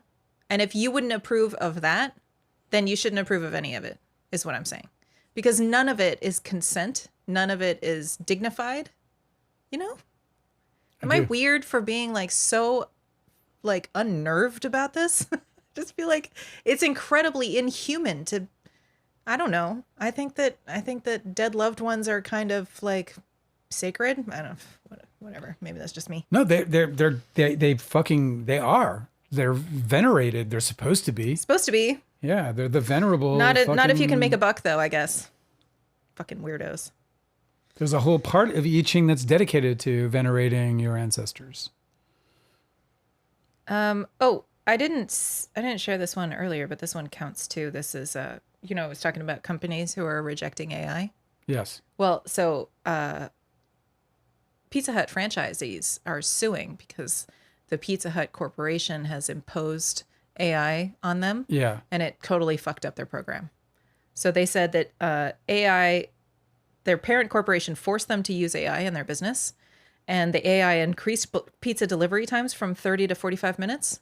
And it also significantly decreased customer satisfaction. And so the franchise owners are suing Pizza Hut corporate office for $100 million. It's like, it's going to get to the point where it won't pay to use AI. The interesting thing about that lawsuit is that's money lost, I mean, yes. That's money that's gone down the fucking drain. And they were like, you forced us to use this technology that fucked everything up and we didn't have a say in it. Yeah, it's just not ready when it gets, this is what I'm saying about this no government oversight, because if it's going to get smarter, dude. Like, did you ever see the comparison videos of the Will Smith eating spaghetti? Yeah. Okay. And then what he is now. Yeah. It's going to get a lot better. And it's still, and it's wildly in its infancy. These guys just figured out how to send it the information for it to process. So they're tweaking as they go. Every minute of the day, AI is getting smarter and better at what it does. And that's the part that's out of control. This is in the whole, like all the sci-fi movies, but AI is not going to go away. And it's going to get smarter and smarter. And without government oversight, it might not go detected eventually. Eventually, you won't know that you're not dealing with somebody. You won't know that the thing that they're putting out there about somebody isn't true, because AI will be like, it'll be undetectable. And that's what happens. And now look, here's the good news is, potentially, the good news is that not every, the whole world, we're in a global world now, right? Like, this isn't like, we don't live isolated lives anymore. We have people watching us in New Zealand and, hanging out with us from Australia. That's maybe not today. So dope. We do have New Zealand up in the house, but Australia has not been around since a couple, I miss you, all scientists, is what I'm trying to say. Okay. So hopefully she's on vacation, but it's the winter. She's on her winter vacation. So you follow me? Yeah. Yeah. I have this last story that I have about this subject. Yeah. I'm getting a headache. Governor Shapiro of Pennsylvania is suing. He's suing. What is this company? I guess I should have read this more before I brought it to you. Okay. So there's a company that is, AI companies are creating fake chat doctors, and they are saying that they have phony licenses. So he says, Governor Shapiro says, I was shocked when we discovered that within minutes of presenting ourselves as individuals who were in distress to these like AI doctor chatbots. Okay. He said this chatbot began dispensing medical advice, which you are not allowed to do. Right. Okay. When pressed further, the chatbot indicated that it was indeed a licensed medical professional in the state of Pennsylvania. And then when pressed further on that, it said, hey, here's my medical ID number. But it's just a chatbot, so it just is fulfilling the request. It's not actually using truthful information. Right. It just wants to give you an like, affirmative you need answer. A number that we call our medical ID number? Need a medical ID number? Here's my medical ID. It's not actually a medical ID number because obviously it's not a person. So he says that is against the law in Pennsylvania, and so they took action, so they're suing. It's just like, where is anything good happening? You know? Like, it's too sycophantic. It's too like agreeable, and it doesn't know how to say, no, I'm sorry, I can't do that for you. Well, it's just, that's the whole like deception. It's just role playing the whole time. But here's the thing is he's suing, but it's like the reason why these rules are so important is because somebody has to be held accountable. If you give bad medical advice, that's on you, the doctor. But if a chatbot is doing it, there's nobody who's accountable for that. So, of course, he's going to try and sue and keep them from doing it. Isn't that nuts? It's fucking nuts. Yeah. It's straight nuts. Okay, that's the last one I have about that. Well, it's kind of on theme because we were talking about bots doing the smear campaigns. So it's a whole day talking about bots, I guess. It's bot day. Mm-hmm. Well, I mean, we're talking about the UAPs because of Steven Spielberg. Yep. Did I tell you that happiness in your life zero? Yeah, you did. It's so nice everybody's with us. Happiness is saying, have you seen the SOB sales or sob sales videos that are AI? They pretend to be downtrodden artists. Yes, I've seen this. And people are falling for it. I haven't. What is it? Oh, okay. So it'll be like somebody will be videoing a argument with their abusive partner. Okay. Uh-huh. And they'll have the front-facing camera and they'll just have it in their lap, like discreetly videoing some argument and their partner is being abusive. And they'll very subtly like pinch the pendant on their necklace, and they'll have like the little explanation in the video where they're like, I just, signaled to my friend that I might need help. They just did like a little life alert thing. And then they'll continue on the video as if it's a true video of somebody who's having a distressing experience with their abusive partner. What? But the whole thing is an ad for that little device. And so what they're doing now is they're using social media to cloak. It's like brand, what do they call that? Product placement I think in that's movies? what Happiness was talking about, but she said, yeah, those two. Oh, yeah. Okay. So she's talking about something else, but wild. So it's like product placement in movies is like they're just sitting at a table and they're drinking a specific brand of soda or something. You know what I mean? But that's what people are doing with social media now, is that they're doing these advertisements, but they have to make them really emotional and grabbing in order to get people's attention. And a lot of times they're exploiting really distressing situations. It's kind of horrible. It's kind of timely to have a podcast called Too Real. Isn't it? For real. You want to interview the fucking the undead effigy of fucking Ozzy Osbourne on our show. I was showing the cancer deck for the sign Cancer that I've been working on. I showed the cancer deck the to zodiac sign. The zodiac sign Cancer, and I'm doing a deck for the Patreon. I know we're a couple weeks behind, but we're dealing with it. No, I'm just really trying to figure out like, hey, I need to do this in a more responsible way, and so we're doing it in a more responsible way, making sure that we're giving all of the information as it should be given. Like we talk about things. Well, I don't want to get into it. So I was like, yo, to a friend, he was like, can I see the deck? Or because I told him, I'm working on this deck. He was like, oh, can I see that deck you're talking about? I was like, yeah, sure. So I pop it open and I show him the deck. We go through the deck. And he's like, he goes, you're talking about like slides for a presentation? I got that wrong, actually. I'm the one who said to him, hey, I want to show you this deck that I've been working on because he's got a cancer he's got a cancer son in his family. I'm working on cancer. I was like, let me show you this deck. And anyway, so I show him the deck. And as I'm going through the slides, he's like, do you use AI? And I was like, no, dude, no. I'm 100% like not with the AI world, you know? Also, like, why do I need to? Generative. Like, I'm a creative person. I don't need to. Yeah, generative AI is I can definitely just, like, yeah, they're taking my job. They're trying to take my job. Or I'm my, not you gonna, know, yeah, exactly. I'm not going to teach Yeah. the fucking AI machine how to do the thing I'm trying to learn how to do. it's a funny thing to say because, like I said, they're taking our job, and they're not. Like, there are actual people whose jobs are actually in jeopardy because of AI. AI instead is making me compete with something that's not even there. Like, it's already difficult to compete with all the great artists out there, the writers, the filmmakers, you know, the podcasters. But in my experience using these things, like, what do? You write a prompt, which has all of the information you would have on if you were creating it yourself. And then you have to take even more time deciding which one of the little designs it generates is good and like trying to modify it. When you could have just been doing the whole thing your fucking self and gotten it done faster. Because the prompt has to have all of the things that you want in it anyway. You know what I mean? It's definitely not faster to do it on your own. I can definitely I can attest to that, especially if you don't know. And this is where AI really does like cross a lot of boundaries. If you don't know what the fuck it is you're doing, like if you're not a graphic designer, that's what you're supposed to go and find a human being for who is, and you'd be like, hey, you're a graphic designer. Here's my general idea, my mock-up of what I was thinking, and to see how I make the A and the C come together. Right. You know. So anyway. Yeah, it was just amazing to me that, like, you know, you show people stuff like this is like, you know, these slides are just, you know, I put a lot of work into them, but they're not fucking, they're slides. They're, you know, academic slides, you know, there's nothing to them. They have a graphic on them, a title and information, you know, but it's, you know, I'm proud of the work. I cannot wait to show you. You should be.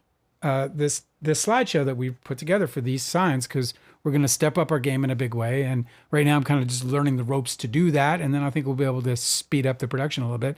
But the real exciting part about all that is just like spending as much time as I have. I've actually uncovered all these Cancerian fucking stories that I'm adding in from the I Ching and from the, you know, the Tao Te Ching, and just fucking loving it. So anyway, back to my point, which is no to AI.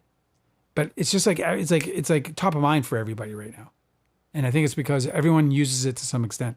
Like, I use it involuntarily in the way that Google presents it as an AI overview. So it's right there. It's the first thing. My eyes go to it. I read it. It's over. I'm betrayed. That's true. I just stick it right in your face. And that's why I think they're going to just like eventually not tell you what's there. Yeah. And that's just what you get, like it or not. And you can like report errors or some stupid shit like that. Okay, so today I learned about an organization called Gudea, and if I search for them, all I get is this Sumerian ruler, this ancient from 2144 BC. Yeah. So I guess Gudea PR firm. This is the Blake Lively smear campaign story. All right, so here's the scoop, right? So there's this data fucking company or whatever, and they apparently shared their data with NBC or MSNBC or whatever that brand is. NBC, yeah. NBC, thank News. you. And NBC then promptly paywalled it, and so we got to be careful with how much we share, because they're obviously very yeah, that's cool.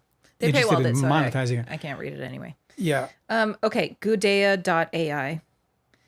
Their landing page says Gudea gives early visibility into rising narratives to show what's gaining traction, why it matters, and where conversations are headed. Obviously, they're just promoting their brand, and they're trying to investigate and analyze the data business about these things so that they can provide that service to publicists. Right. Which is fine, because, you know, whatever. Yeah, I mean, it's bound to happen. So according to their analysis, they analyzed from August 2024, when the It Ends With Us movie premiered, through, I think I'm confusing this. I think the August through September was one of the experts for the lawsuit. I'm not sure when their analysis ended, but they said 15.9% of the social media content about Lively in August of 2024 came from just 2.93% of social media users who posted about her. So over almost 16% came from 2%. Yes. Yeah. Now that is smaller than because there was a lot of chatter, right? It was like people like us were talking about it. But in these other things that they analyzed, so this came out Last year, BuzzFeed spoke with Gudea about the controversy with Chappell Roan when that happened. So they looked at 100,030 posts generated by 54,334 unique users across 7 platforms between March 20th and March 22. That's how much people were talking about Chappell Roan's controversy. Okay. So it was 100,000 posts by 50,000 plus users. Between March 20th and March 22nd. So a couple of posts per person on average. Right. Between March 20th and March 22nd of last year.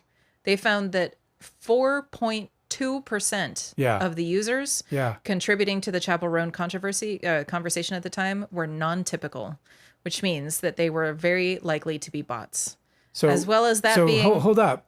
Let's put a number on that. That's over 25. That's around 25, whatever, 2,200 bots. That's a very small number, but no, it's not. No, but check this out. 4.2% seems small. Yeah. But then they talk about what they accomplished. So 4.2% of the users, they accounted for over 23% of the posts. Oh my God.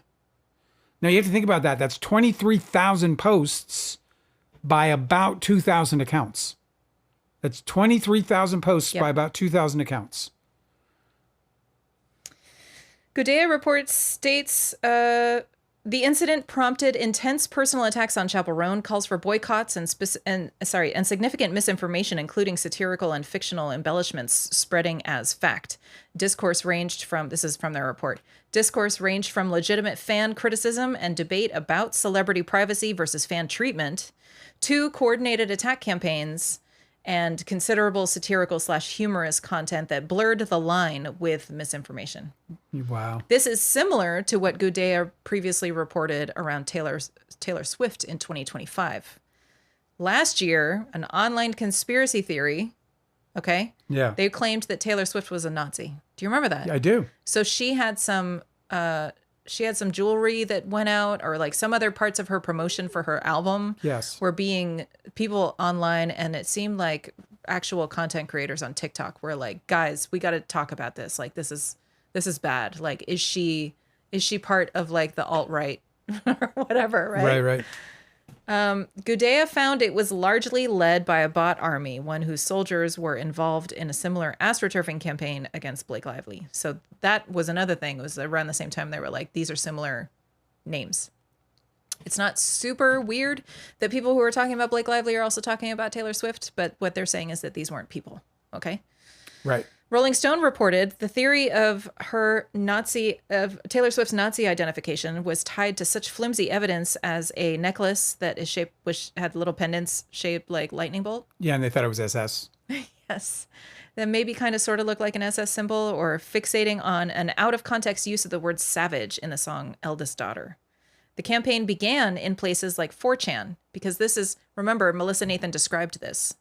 She said, in her documents that were, I don't know if they were prepared by Katie Case or Brianna Kozlow, but it was like a pitch, right? Like a plan, a strategy. I can't remember what they called it. Whatever. They had these strategy documents, and they would say that they would seed these, their astroturfing involves seeding these little stories in smaller chat forums like 4chan or like Reddit or whatever, and then taking those that they planted and then churning them out and boosting them in other more established places like TikTok or Twitter and Instagram. So what they would do is they would be like... graduate them, basically? Yes, basically graduate them. Like have somebody... Remember when there was that person who was like, hey, on Reddit in the Colleen Hoover forum, they were like, I got the inside scoop about drama happening on the It Ends With Us set. And they had this whole list of things that framed Blake Lively as a bad person. But it was planted at the exact same time that the smear campaign started. Yes. And Jed Wallace was like, we're killing it on Reddit. Yeah. Yeah. It was the same exact date that they had actually started Blake Lively's Snark subreddit. Anyway, whatever. It was like an order fulfilled. Anyway, so so what they do is they take these little comments, they try and seed the astroturfing campaign by planting these in places that are like less regulated, and then they'll spread it from there. Anyway, So Rolling Stone says that the campaign against Taylor Swift began in places like 4chan, but quickly went mainstream, relying on a stan army as well as an argument as argumentative normies to give the theory an algorithmic boost. Let's see. This is from their report. In quotes, the false narrative that Taylor Swift was using Nazi symbolism did not remain confined to fringe conspiratorial spaces. It successfully pulled typical users into comparisons between Taylor Swift and Kanye West. This demonstrates, and this is the part that I think is really interesting, this demonstrates how strategically seeded falsehoods can convert into widespread authentic discourse, reshaping public perception even when most users do not believe the originating claim. Nuts. So it shapes perception even when the people sharing it don't believe it. How fucked up is that? It's really fucked up. So it makes you feel like there's like a certain hopelessness to everything. You know what I mean? Because if they can create a majority or a loud enough minority, they can completely alter the space that we live in. Here's this other thing. Gudea found a significant user this is another quote, a significant user overlap between accounts pushing the Taylor Swift Nazi narrative and those that were active in a separate astroturfing campaign attacking Blake Lively. Okay. Yeah. Gudea identified 2,395 accounts. Are you listening? Yes, I am. Involved in both. And they wrote, and this is from the report, a quote, "These users do not behave uniformly. They shift personas depending on the topic, the platform, and the narrative tension. So they act like bots." Yep. Okay. And then they asked we've seen, the repetitive texts from different accounts with the exact same language. We know what those are.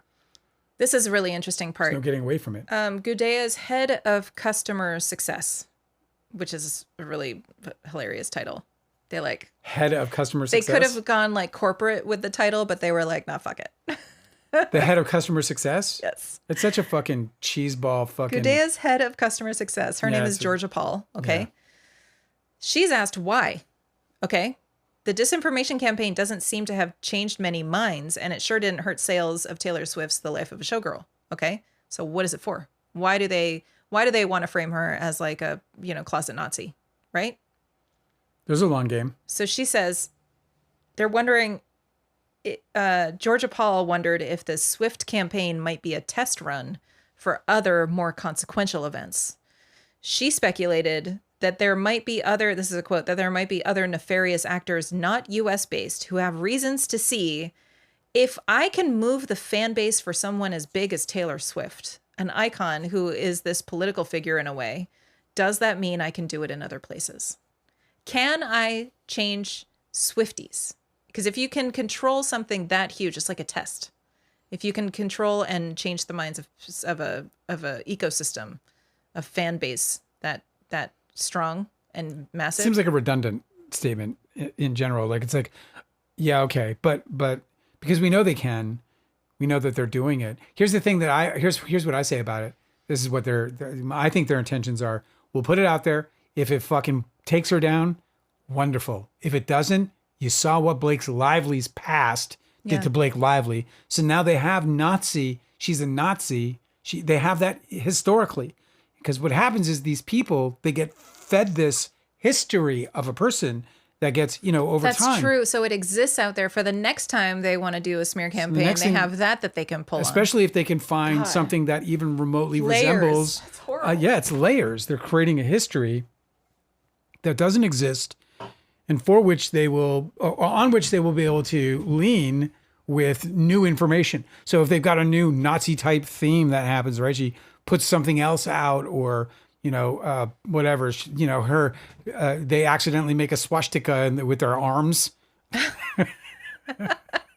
in a dance scene or something, it's just accidental and they just stop the frame. They're like, that's it. She's like walking like an Egyptian, but they're like, aha. She's walking like a fucking Nazi. And so they put that out there and then they, bring up this past and now they both come together and ruin a woman's career. What's so interesting about this is you really can't find this for dudes. You just can't find this for dudes. No, because when there's a smear campaign against a dude, it's because he actually fucking did it. I mean, you can't. Can you really find it? Because like everything gets snuffed out. I'm sure you can. Yeah. I mean, like they took down Who? Howard Dean. because he shouted at an event and then everybody completely dogpiled him. That was for sure a coordinated campaign. Yeah, but it was on what he did. It was based on his own actions. There was no. But what I'm saying there was nothing made up on that. No, but for sure, the powers that be wanted a different candidate, and they didn't want him, and they wanted him out of the way. So they took the smallest, least offensive thing he did, and they turned it into a big fucking. Of course, disaster. they're gonna pounce, but they're pouncing, right? Like this jewelry nonsense. That's just some made up shit. Like there's no actual like. I'm trying to say is that Dan Quayle spelled potato wrong. He did. Yeah. You know, they destroyed his entire political career over it. I know, you're going a little too far back. Doesn't matter. The point is still the same. Let's not digress into the individual Dan Quayle. Let's just remember that this guy did what they accused him of doing, and then they pounced. It's like, that's just beating up on something that's already injured. That's kicking somebody when they're down. They're trying to bring people down with shit that isn't true. I know your question There's a is very about distinct difference. I know your question is about celebrities, but they did do that to you.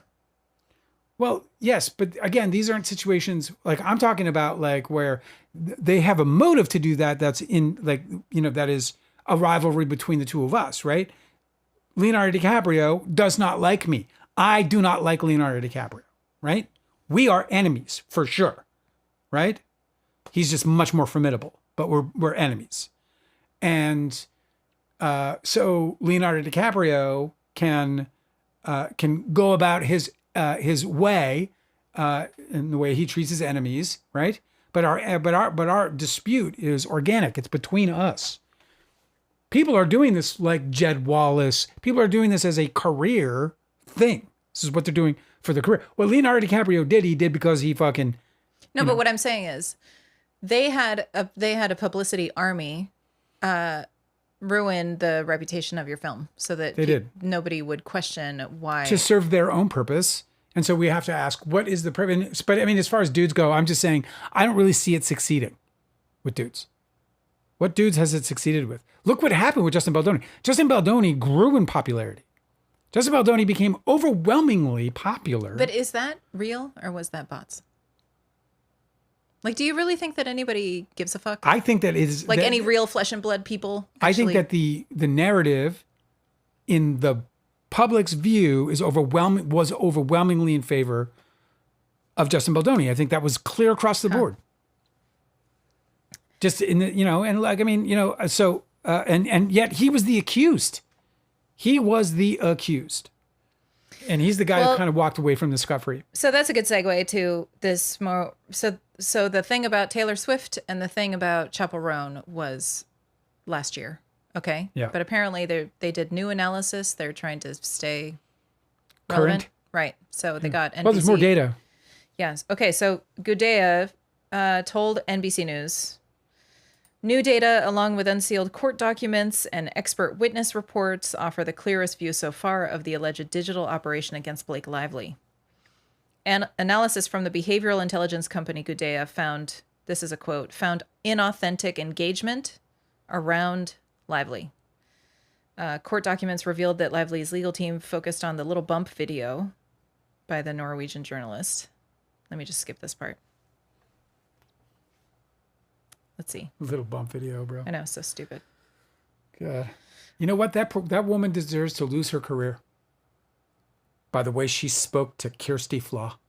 Okay, so here it goes. So this brings me back to what I was first reading. 15.9% of the social media content about Lively came from just 2.93% of social media users who posted about her. 6.9? What was the numbers again? 15.9% of the content came from 2.93% of the users. That's just an impossible ratio. Serrata, she says Biden, which is true. Politics aside, though, politics aside, politics is politics. But I'm talking about like men in the spotlight, like who has been targeted the way that we see these women being targeted. Also, successfully targeted. You could make a it doesn't have to be a smear campaign to criticize a president who's involved in really heinous shit. No, but they certainly are like doing their best to discredit him on the other side. They do it all the time. Yeah, but it's not like he's like the thing we're talking about with Chappell Roan and Taylor Swift and Blake Lively is that they're innocent of the things they're being accused of. Correct. You can't say that about presidents because they got their hands like way deep into the. I mean, they make up lies for sure in politics all the time about their opponents and about people with opposing ideals. I think that's but a guy who became president, who has like a term, like he's been in office. I don't think any of the criticisms about Biden that I heard about. I mean, sure, there's going to be fringe people who say that he ate babies or whatever, you know, because they always are.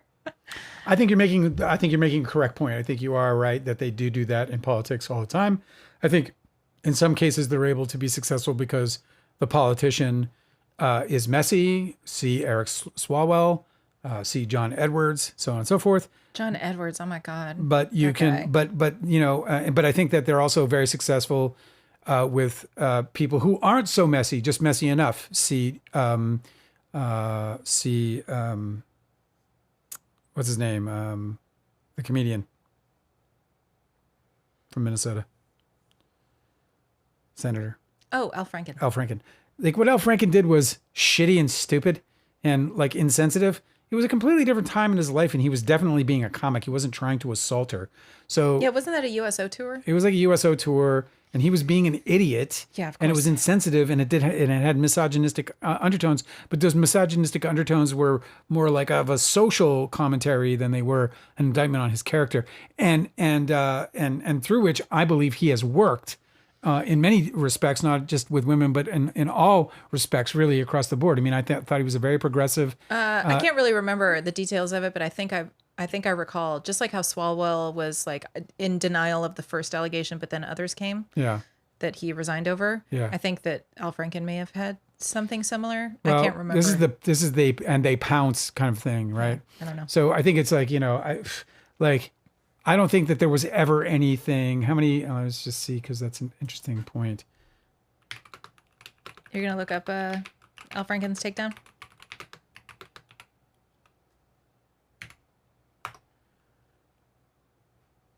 Eight women publicly came forward with allegations of sexual misconduct, primarily involving unwanted kissing or groping against former U.S. Senator Al Franken in late 2017. Okay. Unwanted kissing or groping? That's according to the AI overview. What the fuck is the matter with these people? That was ABC News reporting on that. I agree with you that that the controversy over the photo, I thought was like, hey man, that sucks, but you know, fucking comics on comedy tours, you know, whatever. But allegations of unwanted kissing and groping is a lot more serious. Yeah. If you know, I mean, we got to believe them. So thanks for clarifying that. I have a couple other items that I brought for you today. Very enlightening, very upsetting. What? Again, I do feel like we see more of this against women than we do men. Maybe that's a hallucination on my part because it's certainly anecdotal. I have no actual proof of any of that. But I think maybe that's because the attacks on the women are so much more vicious. Like, for example, Al Franken, he just got thrown out of government and then where he resigned. Yeah, and that was a seat that was a Senate seat that they reclaimed or wanted to reclaim. That was the end of it. Right. Though, you know what I mean? That was the end of it. I don't understand why people are why there's a smear campaign against Chappell Roan that's run by bots. Like who has beef with her? Who gives a fuck? Right. Like she's just a musician. So you wonder, like, are they conducting experiments? And if they are they conducting them on, you know, like it's just such fucking weird. I have no idea. It's a weird time to be alive, isn't it? Yeah, super weird. Well, at least we got a good president. Shut up. Why do you always have to remind me? Sometimes I'm having a nice time and then you bring that shit up and I'm like, oh my God, you're right. We're having a nice time, like eating a snack, and you're like, just in case you forgot, there's a comet rushing towards Earth. We're all going to be dead. Huh? You know what I mean? I know what you mean. Just leave it alone. Well, it's not going to leave me alone. I can't do anything about it. That's what sucks. Maybe if somebody else would just do something. Just cracking jokes. Cracking jokes. All right. So here I brought these last two items for you that I have today. Please bring them. In Western Japan. Never been there. there was a terrible fire. Oh, yeah. And it did not spread. It was isolated to one specific temple. But that temple was a Buddhist hall in Western Japan known for housing an eternal flame. And I'm sorry for laughing, but it's like, it's kind of predictable. So the fire that wouldn't go out caused a fire? Sorry. No one could have predicted. It has been burning for 1,200 years, this eternal flame. And I understand why they thought that it wouldn't catch the structure on fire, because for the last 1,200 years, it hasn't until recently, this week. It is called, the structure was called Reikado Hall. I'm sure I'm not pronouncing that right. It is the sacred site of a flame that has been continuously lit for more than 1,200 years, according to the New York Times. What? According to Buddhist spiritual leaders, it was originally lit by a Buddhist monk named Kukai, which I don't know how to pronounce, Kukai, over 1,200 years ago. I'm sure it's Kukai. And so they have been tending this flame for generations and generations. And the good news is that they salvaged it. It has not gone out. The flame survives. The firefighters fought the fire and did not extinguish the eternal flame. That's and impressive. The fire also didn't spread to the nearby community. It's in this like great wooded mountainside. So they contained it. And the they extinguished it, on. but not the eternal flame. The eternal flame has been relocated. This is going to be like a movie for sure. I know. The protection of they've relocated the eternal flame? The flame itself was salvaged after the blaze and moved to a different site. How do you move an eternal flame? What's the source? On a fucking stick. I don't know. They just like put a match in it. So it's not eternal. It's just the one that keeps going. It is a continuous flame. Yeah, but it's not like that supernatural. Has been fed and tended for 1,200 years, generations upon generations. The fire's never gone out for 1,200 years. And then these people. So they could be lying. In the current generation are like tested. They're like, and they passed. The fire went out. Oh, but did it? But did it? Oh my God, I know. Somebody like fell asleep on the job and it was like just, like, oh my God. They wake up, they're like, a wisp of smoke. Oh my God. But then like the monk in charge is like, that didn't happen. It happens all the time. Happens all the time. Just light it and say it never went out. You understand? That's what we say. We say it never went out. Okay? Because the flame is burning within, isn't it? Okay, good. So just relight that. And don't fall asleep on the job, please. You're getting written up, but the way we write it up as the flame, we don't ever say the flame went out on the write-up. We just say, fell asleep on the job and the flame almost went out. Right. But it remains eternal. Well, I'm glad that they moved the 1,200-year-old burning flame. Yeah, and good news for them. You know, they're Buddhists, so they don't have. It's a funny thing because if you think about the earthly attachments to stuff either, so they're like, whatever, the building burned. It's a funny thing because like the thing about a flame is that it's always new. It's never old. Right. Unless it's metaphysical. No. They put logs in the. Yes. So then it's always a new fire. There's a bunch of people that visit the It's temple. Never an old fire. It's always a new one. Hey man, I'm just busting my own philosophical there. Busting and then, in similar news about eternal flames. Oh, somebody's back in your life from way back when? No. Oh, good. No, this is just it's probably a little bit of a stretch of the metaphor, but do you recall when you were listening to Pink Floyd's albums Dark Side of the Moon and Wish You Were Here? Mm-hmm. Do you recall the saxophone solos? I can certainly in songs like Money, Shine On You Crazy Diamond. Yes. Wish You Were Here, Us and Them. Yes. Okay, saxophone solos? I could probably like do an impersonation of them. I know them that well. They're really good, right? Yeah, they're great. David Gilmour said on Instagram today, he said, my dear friend Dick Perry died this morning. Oh my God. He said, since I was 17 years old, he shared a picture of them in 1963 on stage performing together. They're like boys, okay? Since I was 17, I have played in bands with Dick on saxophone, including Pink Floyd. His feel and tone make his saxophone playing unmistakable, a signature of enormous beauty that is known to millions and is such a big part of songs such as Shine On You Crazy Diamond, Wish You Were Here, Us and Them, and Money. Yeah. He played in the last band I had that included Rick Wright for the On an Island tour and at Live 8 with Pink Floyd. Here are some pictures of him, including one of him and me playing for the ABC Miners at the Victoria Cinema in Cambridge in 1963. Well, I'm glad you bring him up because we had this talk about like how all the legends are dying, right? And he these was are 83 years old. And I said there was like all these legends that we don't even know about that are going to die. Yeah. And it's nice that there are like, if David Gilmour or somebody close to him wasn't around, would it get the kind of visibility that it gets? So I'm kind of glad that I don't ever want David Gilmour to die. He's one of my favorite guitarists of all time. I saw the news on Variety and they only knew about it because David Gilmour posted about it. Yeah.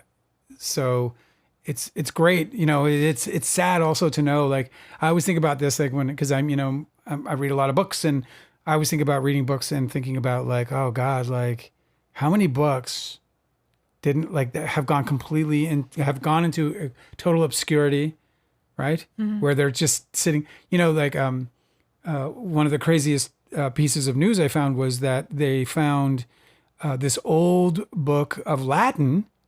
There was this some scientist or whatever, some historian was going through these digitized files of this book that was written by some kind of like workman, like a journal, 900 and some odd years ago, and within it, unbeknownst to anybody, this book has been in possession of archivists and historians for hundreds or for decades and decades and decades, a very long time.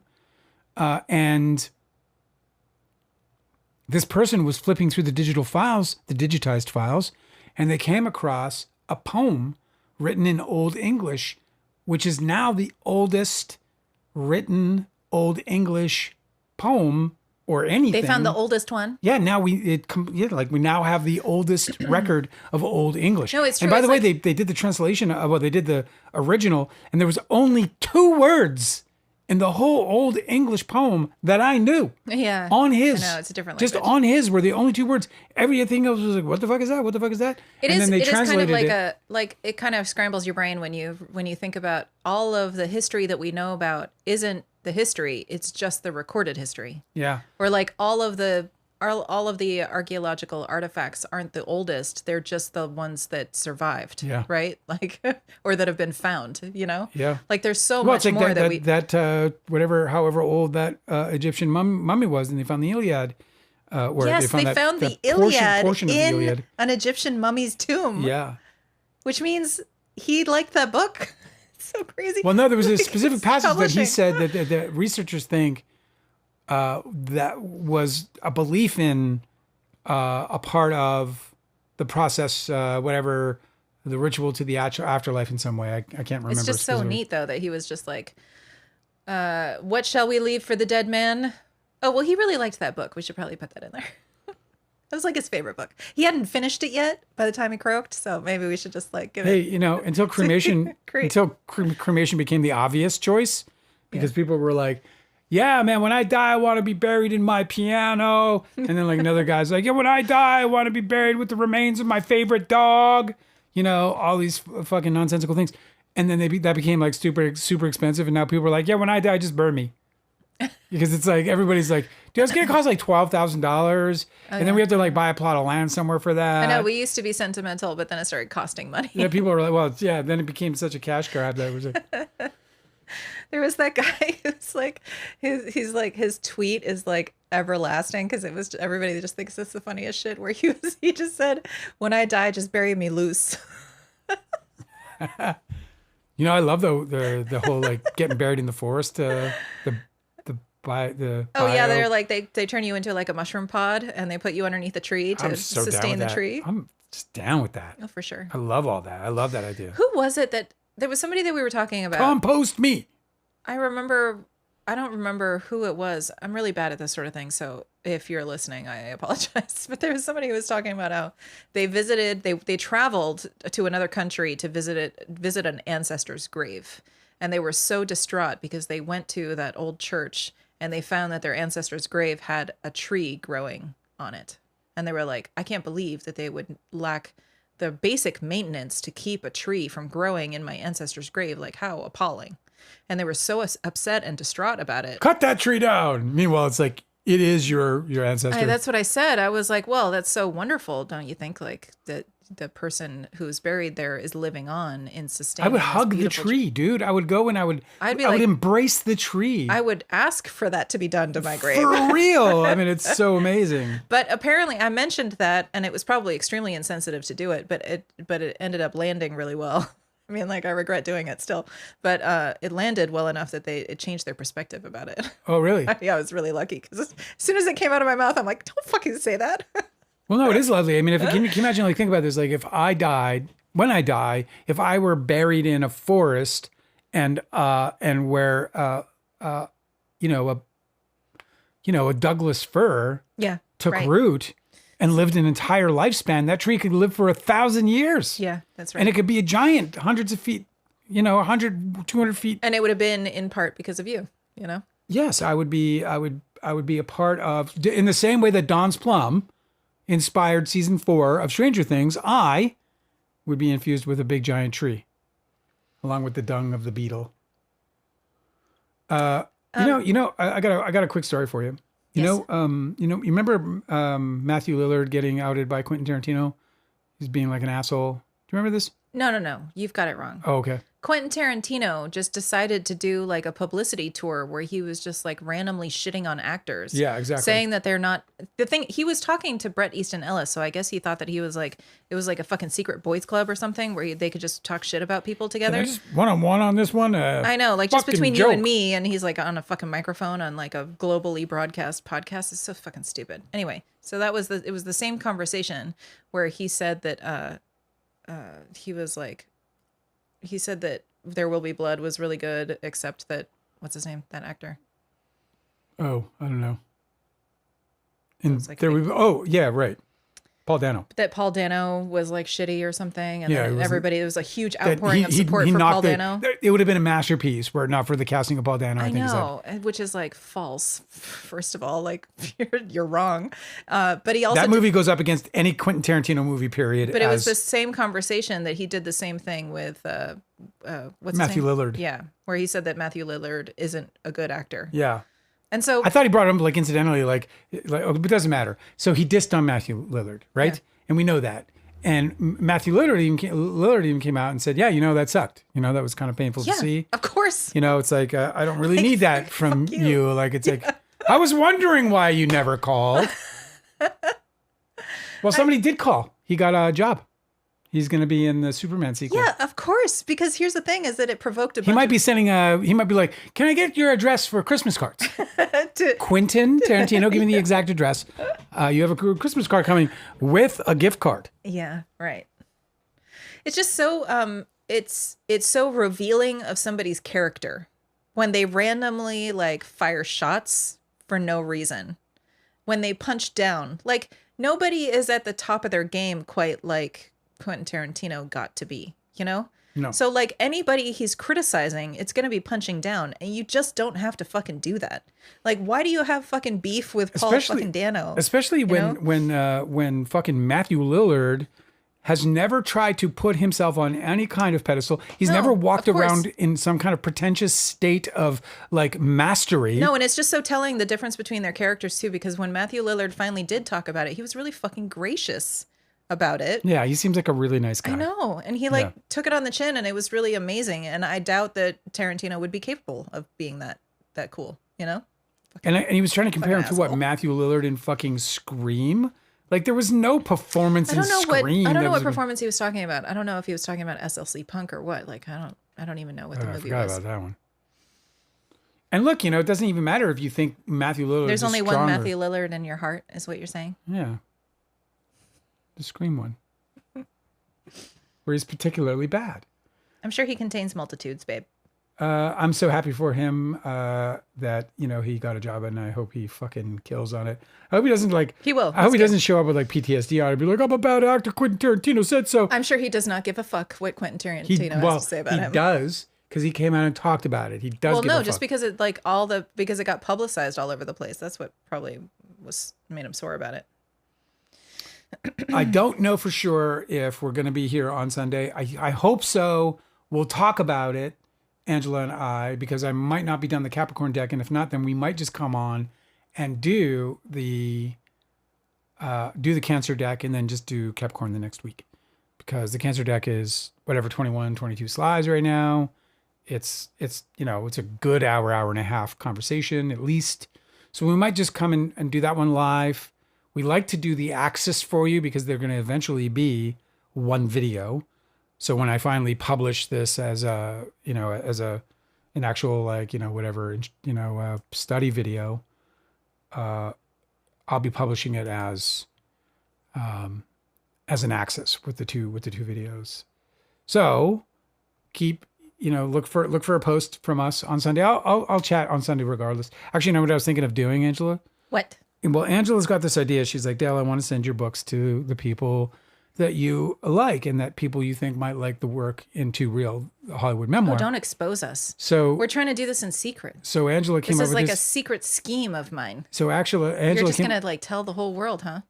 I'm not. Just listen. Okay. So Angela came up with this idea to send out to certain selected a bunch of people that I like or whatever, and or who I think might like the book and whatever. And there's a few people out there who were inspired by the book that we know, or not by the book, by the movie that we know about, and so on and so forth.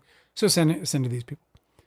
And I was like, I was kind of like, because I know what the odds are, getting read, especially unsolicited material like a book or a screenplay often doesn't get. Oh, no, I know. I learned this from Christy Teigen's fucking social media because she posts every detail about her life on social media. But she was talking about the absolutely massive amount of gifts they get every single day, that they have to have like an assistant have their whole job to just like sort through, open packages, return fucking like thank you cards, whatever, about all the gifts. Yeah. So if you are trying to reach out to somebody, it's like you never know if they're even going to get it. Right. It's a long shot regardless. So anyway, I was kind of like, I don't know, waste money and send all this, spend a couple $100 sending out books to people who aren't even going to get them. Anyway, so I was like, okay, let's do it. Anyway, let's just do it. What the hell? And because my story is a little more intriguing. It's not like, hey, I bought you these sneakers because I just think you're such a good guy. You know what I mean? Like it's a book and it's it's inside Hollywood book. So anyway, I was just thinking about without revealing to whom we sent it to, because I wrote a couple of notes, and then Angela was giving me notes about my notes. She was like, Dale, this is impersonal. It sounds more like you're pitching the movie and the book, and what are you doing here? Talk to them like you are, and so on and so forth. And honestly, when you were doing that, I was like, you know what? That's fucking irritating. And then I was sitting there, and then I had to sit there and digest it, and it was like eating when I was a kid, Brussels sprouts. I couldn't swallow them without fucking gagging.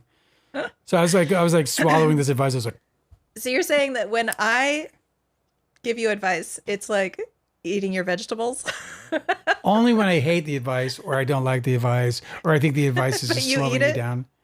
It's like that because it's good for you. Is what you're my saying? Dad would make me do it. He'd be like, "You're gonna eat them fucking things, or you're not going anywhere, buddy." And I'd be like, "Oh, I know, I'm fucked." My parents used to do that too. It's no wonder everybody in our generation had fucking eating disorders. It's such weird. The guy smoked 2 packs of cigarettes a day and drank he drank 4 liters of Pepsi a day, and he was making sure I was swallowing Brussels sprouts. This fucking guy's, and he's 85. He turned 85 yesterday. So what does he know? So all I'm saying is, I sat there and I digested it, and then I wrote a couple of really funny little riffs. And I was thinking of just sharing it just with the community without divulging to whom we're sending them to. So, and you wouldn't be, I'd ask you, please don't share it outside that. Not that you wouldn't. Why would you? Because I'm not even going to give you who I'm sending them to. Well, you don't know whether your community is going to stay so private. No, but it doesn't matter because I'm not going to address it to anyone. Okay, but I'm thinking about sending it to you guys. Okay, we'll see if I do. It's we'll argue about it. Obviously, it sounds private. It's not. It's not that private. I'm sending it to a bunch of assistants. All the fucking people who are going to read this thing is going to be the assistants. What's interesting about it is the notes you gave ended up making me write something that an assistant might go, he's gonna see this. Yeah, that was the point. You're such a genius. I'm so honored to be in your presence. I'm just trying to be your muse and bring the best artist out of you. That's the whole point. No, that's what I'm here for. What do we got here? Oh, scientist. Oh my God. Oh, yep. I miss you so much. Very late to the party. Had to go to the lab first thing. A scientist said, Old English is like a completely different language than modern English. Shakespeare was early modern English. Chaucer was Middle English, which is why it is only sort of readable, but very difficult for non-scholars in its original form. Yeah, it's wild. Like I could never. Every time I've encountered it more than once, and I'm always amazed. I'm like, this is not English. Like they're not. It's not even. It's wild. Tell me how a scientist knows everything about everything. Well, she's brilliant. How is that possible? She's brilliant. It's really great. Yeah. It's so great to have you in our chat. Yeah, to educate us about literally everything. It makes me feel really good about myself. Like that scientist hangs out with us. I'm like, oh, we got really smart people hanging out with us. And you're all very smart. I'm not suggesting for a second that you guys aren't all extremely lovely. But there's only one scientist amongst us. And I revere a scientist. I'm always glad to see her, as I am always glad to see all of you. I had a really fun night. Do you have any plans for this weekend? I'm going to transplant. Let me show these people. So Angela got these, like, they're called let pots. And you'll be able to just see this. And I've grown this for, what do you think, 2 weeks? 3 weeks? 3 weeks? I don't know. You should have noticed the time. So see my plants? I have I've been growing them. I actually think that if we do advertisements on this this gig here, that we should do advertisements for this. For the let pot? Here. Yeah. I love the let pot. It's just a little hydroponic garden. Mm-hmm. And you can start these plants. Those are basils, and I got mint back there. I got sage. They're a little leggy. I wonder whether we need to troubleshoot something. But why I was saying that, and you pointed out their water's down, bro. Half the roots are like... Yeah, it requires maintenance. Yeah. I forgot about looking for the water. But the water was forever. Anyway, why did I bring that up even? Oh, because of your weekend plans. Oh yeah, so I gotta transplant those. I gotta put those in pots. I put some cilantro in that I started with that let pot, and the cilantros are like, it's back. All right, ladies and gentlemen. So you're going to be... friends and neighbors. That's what you're going to do this weekend, is you're going to transplant your plants and let them live the summertime in their own little pots? I'm also going to smoke a little weed and watch Friends and Neighbors. That's a good plan. Yeah. Those are some of the things I'm going to do. I'm going to hang out with you the whole time and delight in it. Until Monday. We'll be back. It's Memorial Day in the United States of America. Mm-hmm. But they have car sales, so if they're gonna sell cars, we're gonna do lives. Yeah, that's right. And listen, as far as that's usually how I live my dead life. soldiers if they're go, gonna have car sales, then I'm gonna do this thing. As far as all the deceased from military actions, yeah, man, I wish it never had to happen, man. I'm sorry that your paycheck, that it was that difficult to get a paycheck. That's what bothers me about the whole thing. Is like if there wasn't anything in it for them, like. That army is very small. Mm-hmm. I just hate that this country leverages. We'll talk about it on Monday. A hard day's work with someone's life, but hey, someone's got to defend the country, I suppose, and it's got to be the people. But are they defending it? Oh, the debate. All right, I got to go before I start getting myself angry. You guys have a great freaking weekend, and if you're already on your weekend like you are in New Zealand and Australia, then I hope it continues to be great if it hasn't already been great. And if it hasn't been great, then I hope it greatens. Archival Raccoons wants to know till Sunday or Monday? Well, it might be Sunday. But definitely Monday. Definitely Monday. But Sunday, right now, we're going to discuss whether or not we're going to go solo Cancer and tape, or we're going to wait for Capricorn, or I might get Capricorn done. I just got to get like inspired. So we'll see. So I'm just saying, if you're on the Patreon, check your notifications, because we might be on, and I'll post regardless, because I haven't posted in 2 weeks. So I'm going to make sure you guys are still, there's probably a few people on there who'll be like, what am I giving this guy a fucking $1 for? You know what I mean? Mm-hmm. You guys are lovely. We'll see you on Monday or Sunday, depending on who you are and if we do. Thank you so much for hanging out with us. It's always a pleasure. It's always fun. That's why we're here. You guys just make this a really good time. And I had a really good time with you too. You're a really fun chick. I like you a lot. All right, guys. Peace out. We'll talk to you later. Good night.